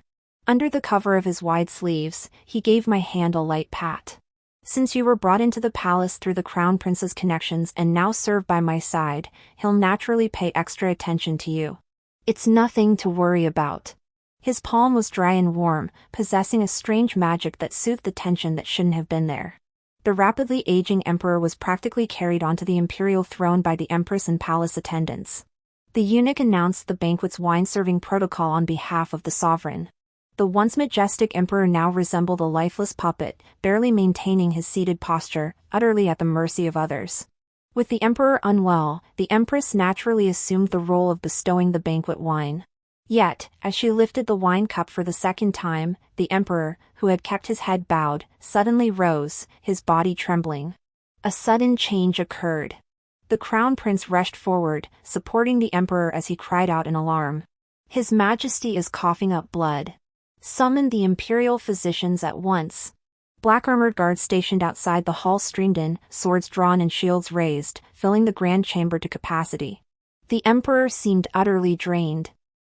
Leaning on the crown prince, he gasped for breath before finally wiping the blood from his lips with his sleeve. What is this? Have all the imperial physicians switched to armor today? When was this new regulation enacted? How come I knew nothing of it? The court held its breath, waiting for the two men at the pinnacle of power to decide the outcome.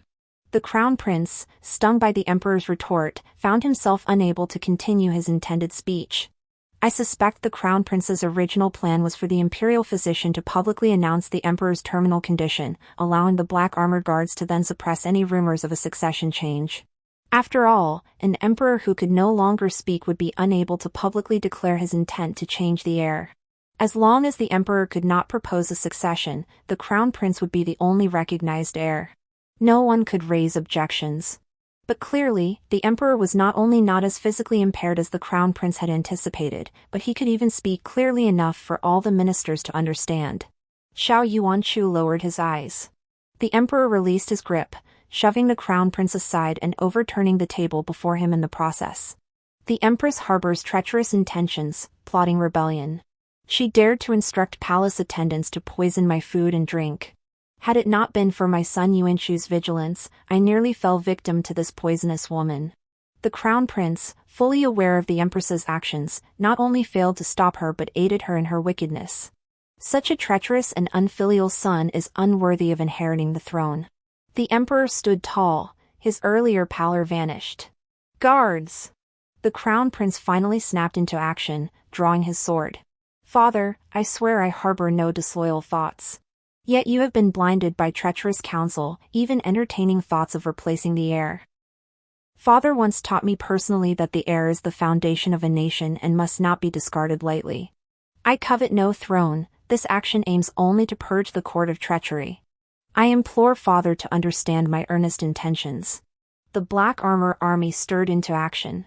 A distant clamor rose from afar. It was the metallic clash of clashing blades. Xiao Yuanchu finally rose to his feet. The crown prince's rebellion is now irrefutably proven.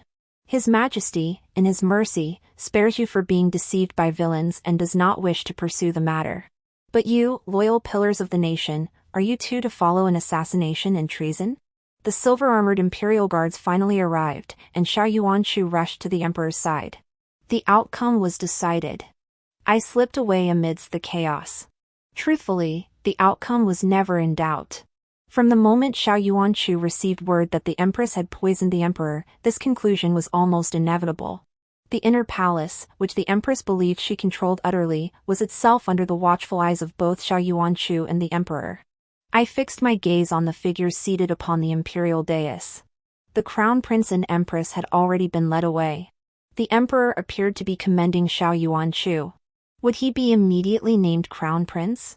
Or would the emperor, with the storm barely past, still need time to deliberate?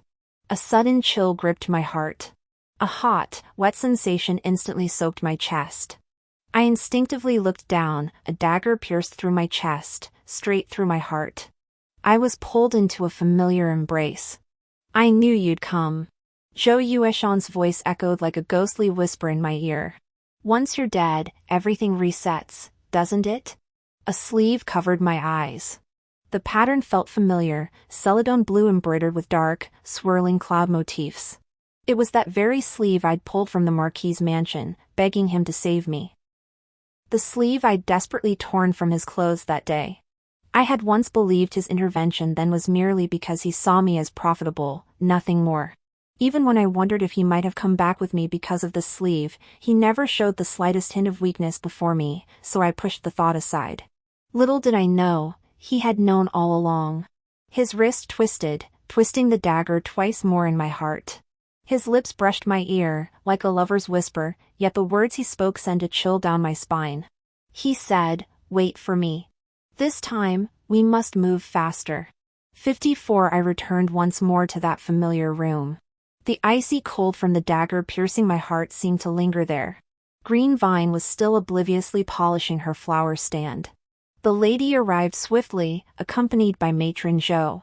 Perhaps influenced by the power dynamics between the Crown Prince and Empress, or perhaps from spending too much time in Xia Yuanchu's princely residence, the lady's haughty demeanor struck me as nothing but a hollow facade, all bark and no bite. "You four." Her finger pointed toward where I knelt. I straightened my back. If the lady intends to punish this servant, she must wait a little longer. I met her gaze. Before his passing, the young master instructed me to personally deliver an item to young Master Zhou Yueshan of the Zhongni Marquis' residence.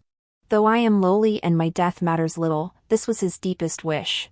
I must fulfill it for him before following him into the afterlife. The mistress laughed in exasperation. Oh, I had no idea my son was so ambitious. What is this item? Tell me, and my husband and I will certainly fulfill Xinghe's request. I lowered my eyes. This servant does not know. Only that the young master instructed that when young Master Zhou arrives, he will tell me what is needed. If you suspect me of lying, madam, why not wait until young Master Zhou arrives before deciding my punishment? What say you? Zhou Yueshan would come, without fail. But I didn't know if it would be today or tomorrow. Once more, I knelt before Lu Xinghe's spirit tablet. The difference was, this time I wouldn't need to steal that Zhuangzi text, nor would Green Vine serve me another bowl of red bean soup laced with arsenic. At last, I could calm my mind and devote myself entirely to keeping the eternal lamp burning for him all night long. 55 This rebirth was unlike any other before.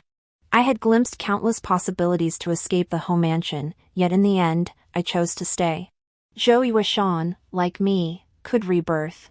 Had I learned this news one day sooner, I might have wept with joy. In this endless cycle, I'd finally found a kindred spirit to share my helplessness and bewilderment. But now, I only feel fear. Zhou Yueshan was never my kindred spirit. Knowing my deepest secret, what would he do? The answer was obvious. He would make me die again and again, using my deaths to pave the Crown Prince's path to the throne with the least possible cost. He didn't just fail to see me as human. In his eyes, I was merely an ant, one that could be reused endlessly, indestructible, immortal, and held in his palm without any cost. Who would care about an ant's emotions, an ant's heart, an ant's thoughts? No one.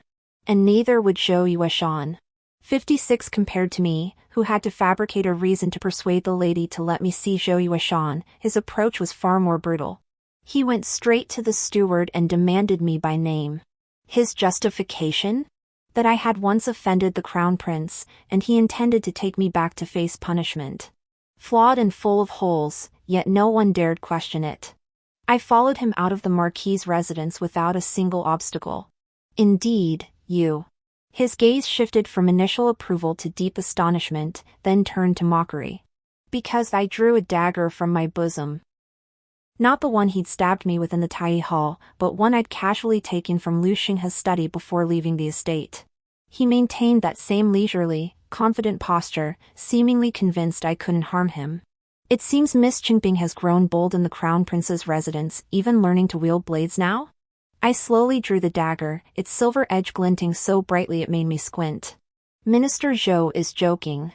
I casually waved the dagger in the air. Not only does the crown prince have no time for me, but even if he taught me, what could I possibly learn in such a short time? How could I possibly harm you, minister? The next second, I plunged the dagger deep into my own chest. Exactly where he had pierced me last time. I forced down the rising taste of blood in my throat and smiled at him. But I must remind you, my lord. A dagger cannot kill you, yet it kills me all too easily. Should there be a next time, and my life ends by your hand, I shall not rest until I have settled this with you. Your Excellency may guard against those who seek life, but can you guard against those who seek death? This humble woman possesses both patience and time. I dare assure your Excellency, each time a new emperor ascends the throne, it shall be the day of my demise. It is only fitting that your Excellency endure the hardship of being trapped in this cycle with a lowly being like myself. I am truly curious, which of us will lose our sanity first? In the final second before I lost consciousness, I saw an expression on Zhou Yueshan's face that could be called, for the first time, bewilderment. 57 The power between Zhou Yueshan and me was never equal. Without restraints, he could have used me until I wished for death. All I could use was my own life. When Zhou Yueshan lifted me back onto the carriage, he finally dropped that insufferable smirk. Your identity is prepared. I've confirmed the Crown Prince didn't restart with us, our greatest advantage. You know the rules. I'll arrange your palace entry with His Highness. Choose a suitable date. Don't complicate things this time. Silently, I tucked the household permit into my robe and nodded in acknowledgement.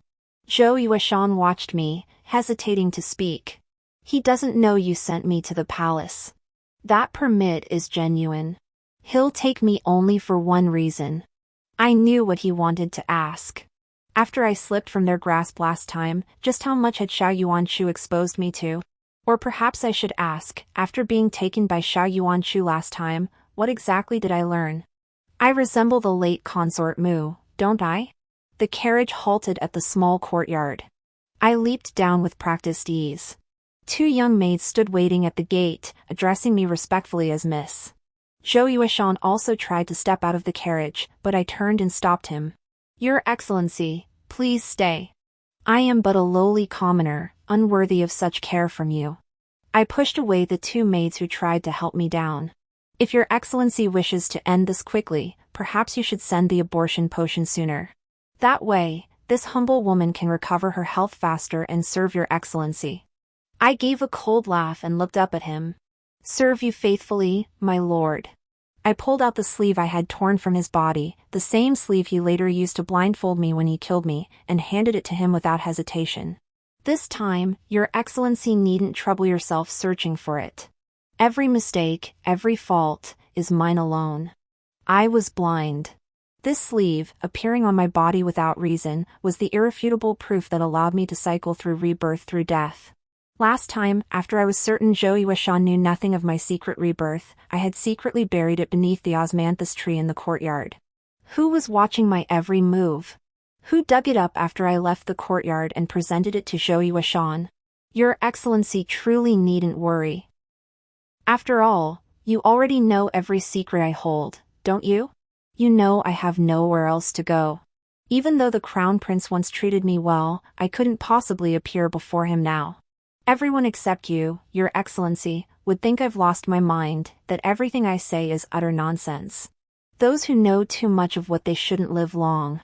Haven't you always taught and protected me through your own actions? Staring into his eyes, I finally couldn't contain my rage. Make them leave. After a pause, I pointed at Zhou Yueshan and added. And you. Leave too. I know everyone was merely doing what they believed to be right. The 2 maids were simply being loyal to Zhou Yueshan, they were his servants to begin with, merely loaned to me for my use. Zhou Yueshan was only scheming for the Crown Prince and considering his family's interests, it was his way of survival. Everything they did was understandable, within reason. Even if they themselves were mere pawns. But I was still furious. I hated myself. Knowing full well this outcome would come, I still clung to the scraps of warmth Zhou Yueshan tossed through his fingers, deluding myself that perhaps he felt something different for me. That amidst his exploitation of me, there might truly be a shred of genuine feeling. Xiao Yuanchu's indulgence of me had blinded my eyes. It made me mistakenly believe that in this world, beyond him, there might still exist someone capable of pure emotion, untainted by any self-interest. Until Zhou Yuashan delivered the answer with that swift, decisive blade. It was my own blindness. No one else to blame. 58 Zhou Yuashan dismissed the two young maids. Only 4 rough-handed servant women remained in the courtyard, barred from entering my room. He even personally delivered the abortion medicine, hauling a medicine pot himself to brew it right there in the courtyard. I downed that bowl of bitter potion in one gulp, calmly awaiting its effect. I remembered the last batch worked well, fast-acting, potent. Its only flaw was the pain. After drinking that bowl, I thrashed about on the bed for most of the night, breaking 3 fingernails and tearing the mattress cover to shreds. Seeing I hadn't left after drinking the potion, Zhou Yuashan pulled up a stool and sat beside my bed. Don't worry. This time I had the imperial physician prepare the formula. It's milder and less taxing on the body. A faint, sinking sensation in my lower abdomen was indeed less painful than I remembered. I shot him a glance. What do you want me to say? This man was truly peculiar. The more I tore at our relationship, the more he seemed to want to draw near. Say thank you for your great kindness, young master? I don't want to.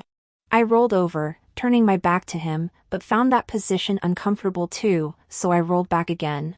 You don't need to keep staring at me to confirm anything. The more I act like this, the more I resemble the late consort Mu, right? What had the crown prince said back then? Too much of a good thing is bad, warning Zhou Yuashan not to push me too far. What had Zhou Yuashan forced me to do? He forced me to learn the palace's rules, to recognize my place. Consort Mu was the one who defied those rules. If I wanted to be like her, I couldn't be too well versed in them. I slapped the bowl by the bed, sending it crashing to the floor. You, the crown prince, the first prince, all of you. She was so good. Why didn't any of you die with her? Shattered porcelain sliced my palm. Blood beads squeezed swiftly from the fine tear, dripping onto the bedside. Zhou Yuashan remained silent, pulling my hand toward him. He tore off a sweatband to press against the wound.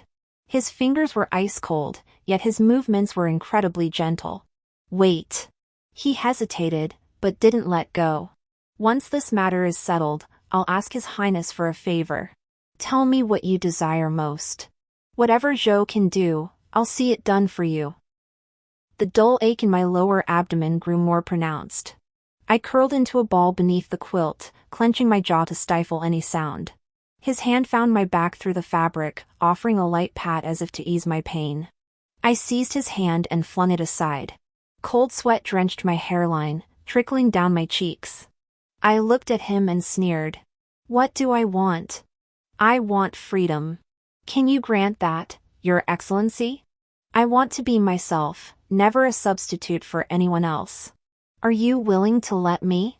Your Excellency, making empty promises is the most unethical thing. Next time, don't bother. I can't stomach it.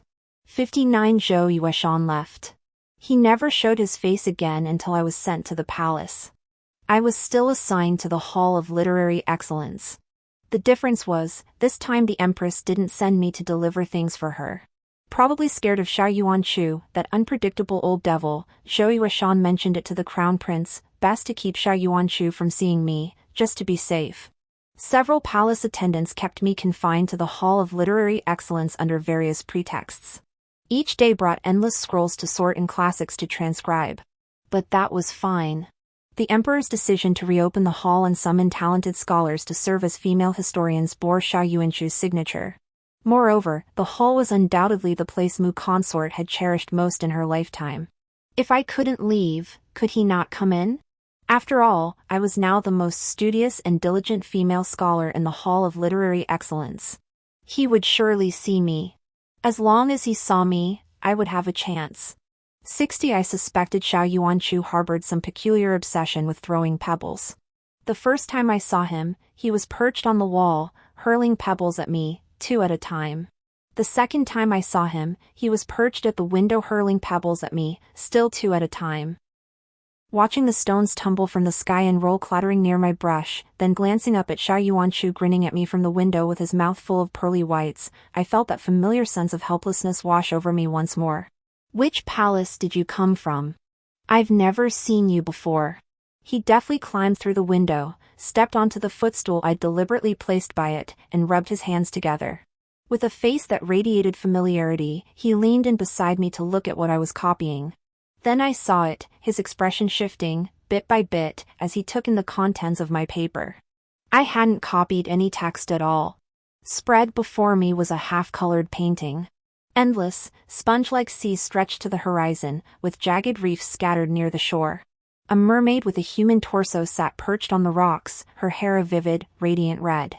Xiao Yuanshu had mentioned to me that Consort Mu had told him many bizarre bedtime tales, of creatures that lived in the sea, of mermaids, of monsters so kind they bordered on foolish, and of princesses who, trusting others too easily, ate poisoned apples and were forced into eternal slumber. Besides me, only he could understand what I had drawn. His palm pressed down on my paper. I could hear the tremor he struggled to suppress in his voice. Who are you? I stood up, taking a half-step back. This servant is Shan Young, sent by His Royal Highness the Crown Prince to serve as a female scribe at the Chongwen Academy. I betrayed my master so readily that Xiao Yuanshu was stunned by my candor, momentarily unable to respond. I extended my hand to him, just as he had once extended his to me. But I have another name. I am Xia Mengru. Shan Young's words are unreliable.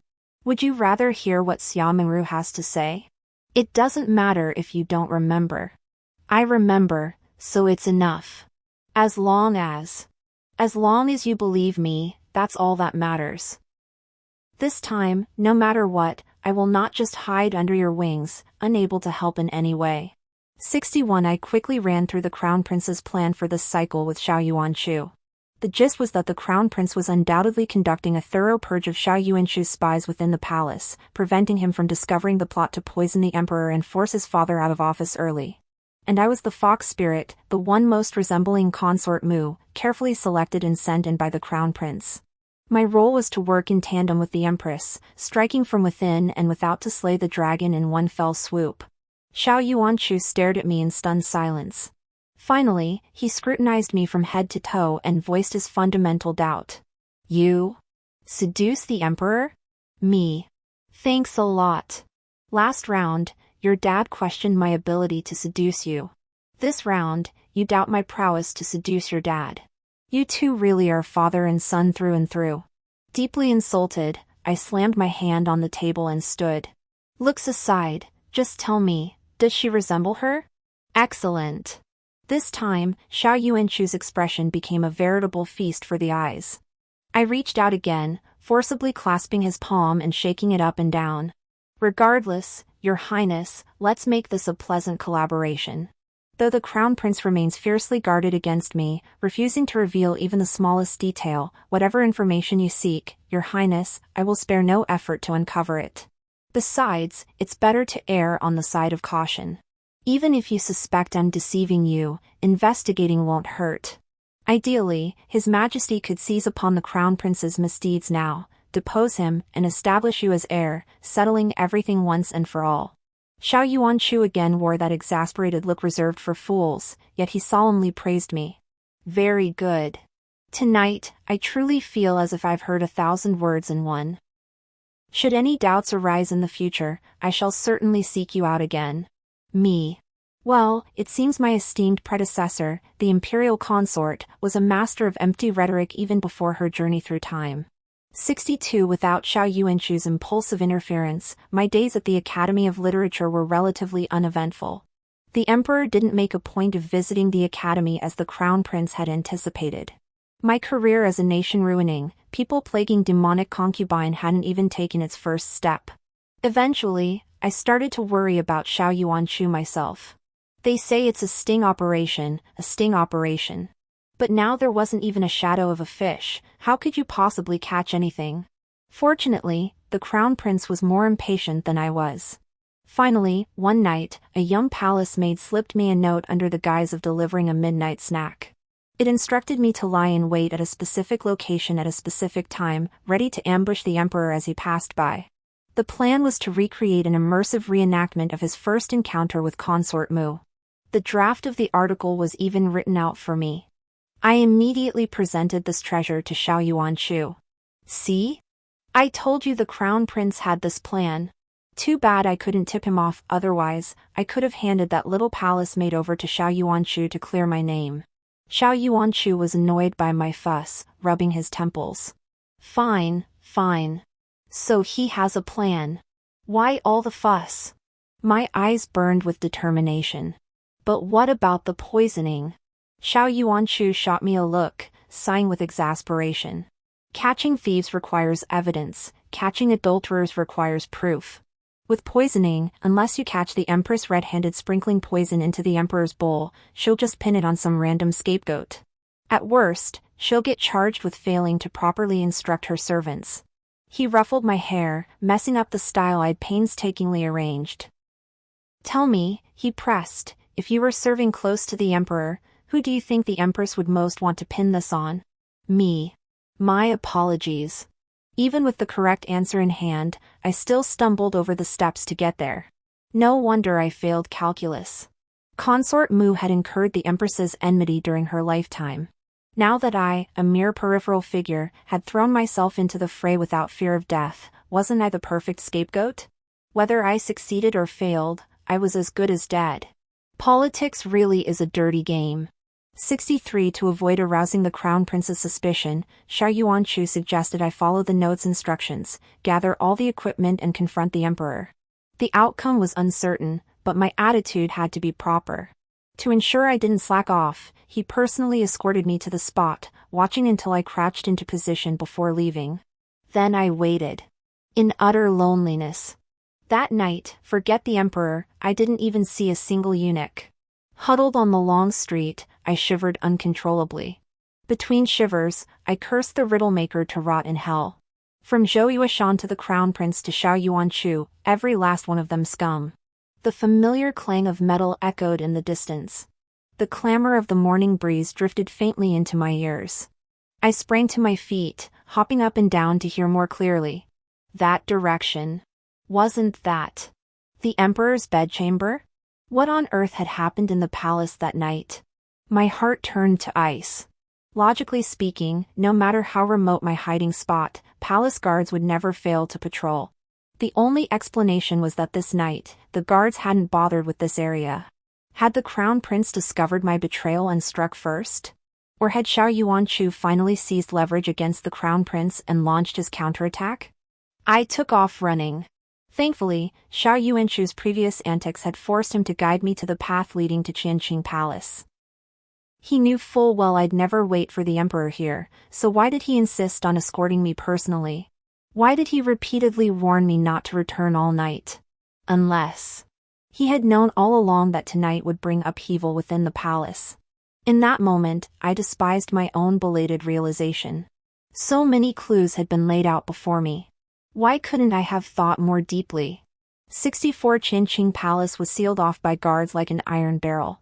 Whether it was the crown prince's hasty preparations or Xiao Yuanchu's rushed arrival, the guards surrounding the palace gates bore no distinction between black and silver armor. Before I could approach the entrance, a guard seized me, slamming me to the ground. Which palace do you belong to, daring to trespass into His Majesty's private quarters? A gleaming dagger slid from its sheath, pressed against my neck and brushing my cheek. 4 or 5 guards surrounded me, the one pinning me down even pressing his knee into my back. Me. Bro, at least look, I'm a woman without a weapon. Even assassins don't come this empty-handed. Zhou Yuashan's voice rang out from beyond the circle. How dare you? Release her. He pushed through the crowd, grabbing me off the ground. What are you doing here? I shifted my arms and followed him inside. Didn't the crown prince tell me to wait for His Majesty at Linzi Palace? I waited all night without seeing a soul. Then I heard the commotion over here, so I came to check. Zhou Yuashan stumbled slightly, nearly performing a flat ground tumble for me. I never realized before just how bold you are. He paused to wait for me, then deliberately slowed his pace when he saw I couldn't keep up. With turmoil in the palace, everyone else is scrambling to hide, yet you come running to gawk at the spectacle? If I hadn't happened to be passing by, those guards would have slashed you down as an assassin, another great achievement for them. A squad of guards approached head-on. A thought struck me, and I reached out to tug at Zhou Yueshan's sleeve. He halted, pulled by my hand. "What is it?" I stepped forward half a pace and wrapped my arms around his waist. "The Crown Prince." My palms were scraped raw from the earlier fall, and my voice trembled slightly. "The Crown Prince won, right?" I pressed my face against his back. "Would you still—" I paused, hesitating before asking the question. "Would you still let me start over?" Caught off guard by my embrace, Zhou Yueshan stiffened momentarily before his voice softened. "I was the one who was wrong that time." His words trailed off. I released him. The dagger sank deep into his waist and abdomen, blood slowly staining his light green official robe. "Oh, forgot to tell you." I stepped around to face him, staring expressionlessly. "Whether you would or not, it's definitely not happening now. In the Qianqing Palace, Xiao Yuanchu must have won." The reason was simple: half the guards who just passed by were familiar faces.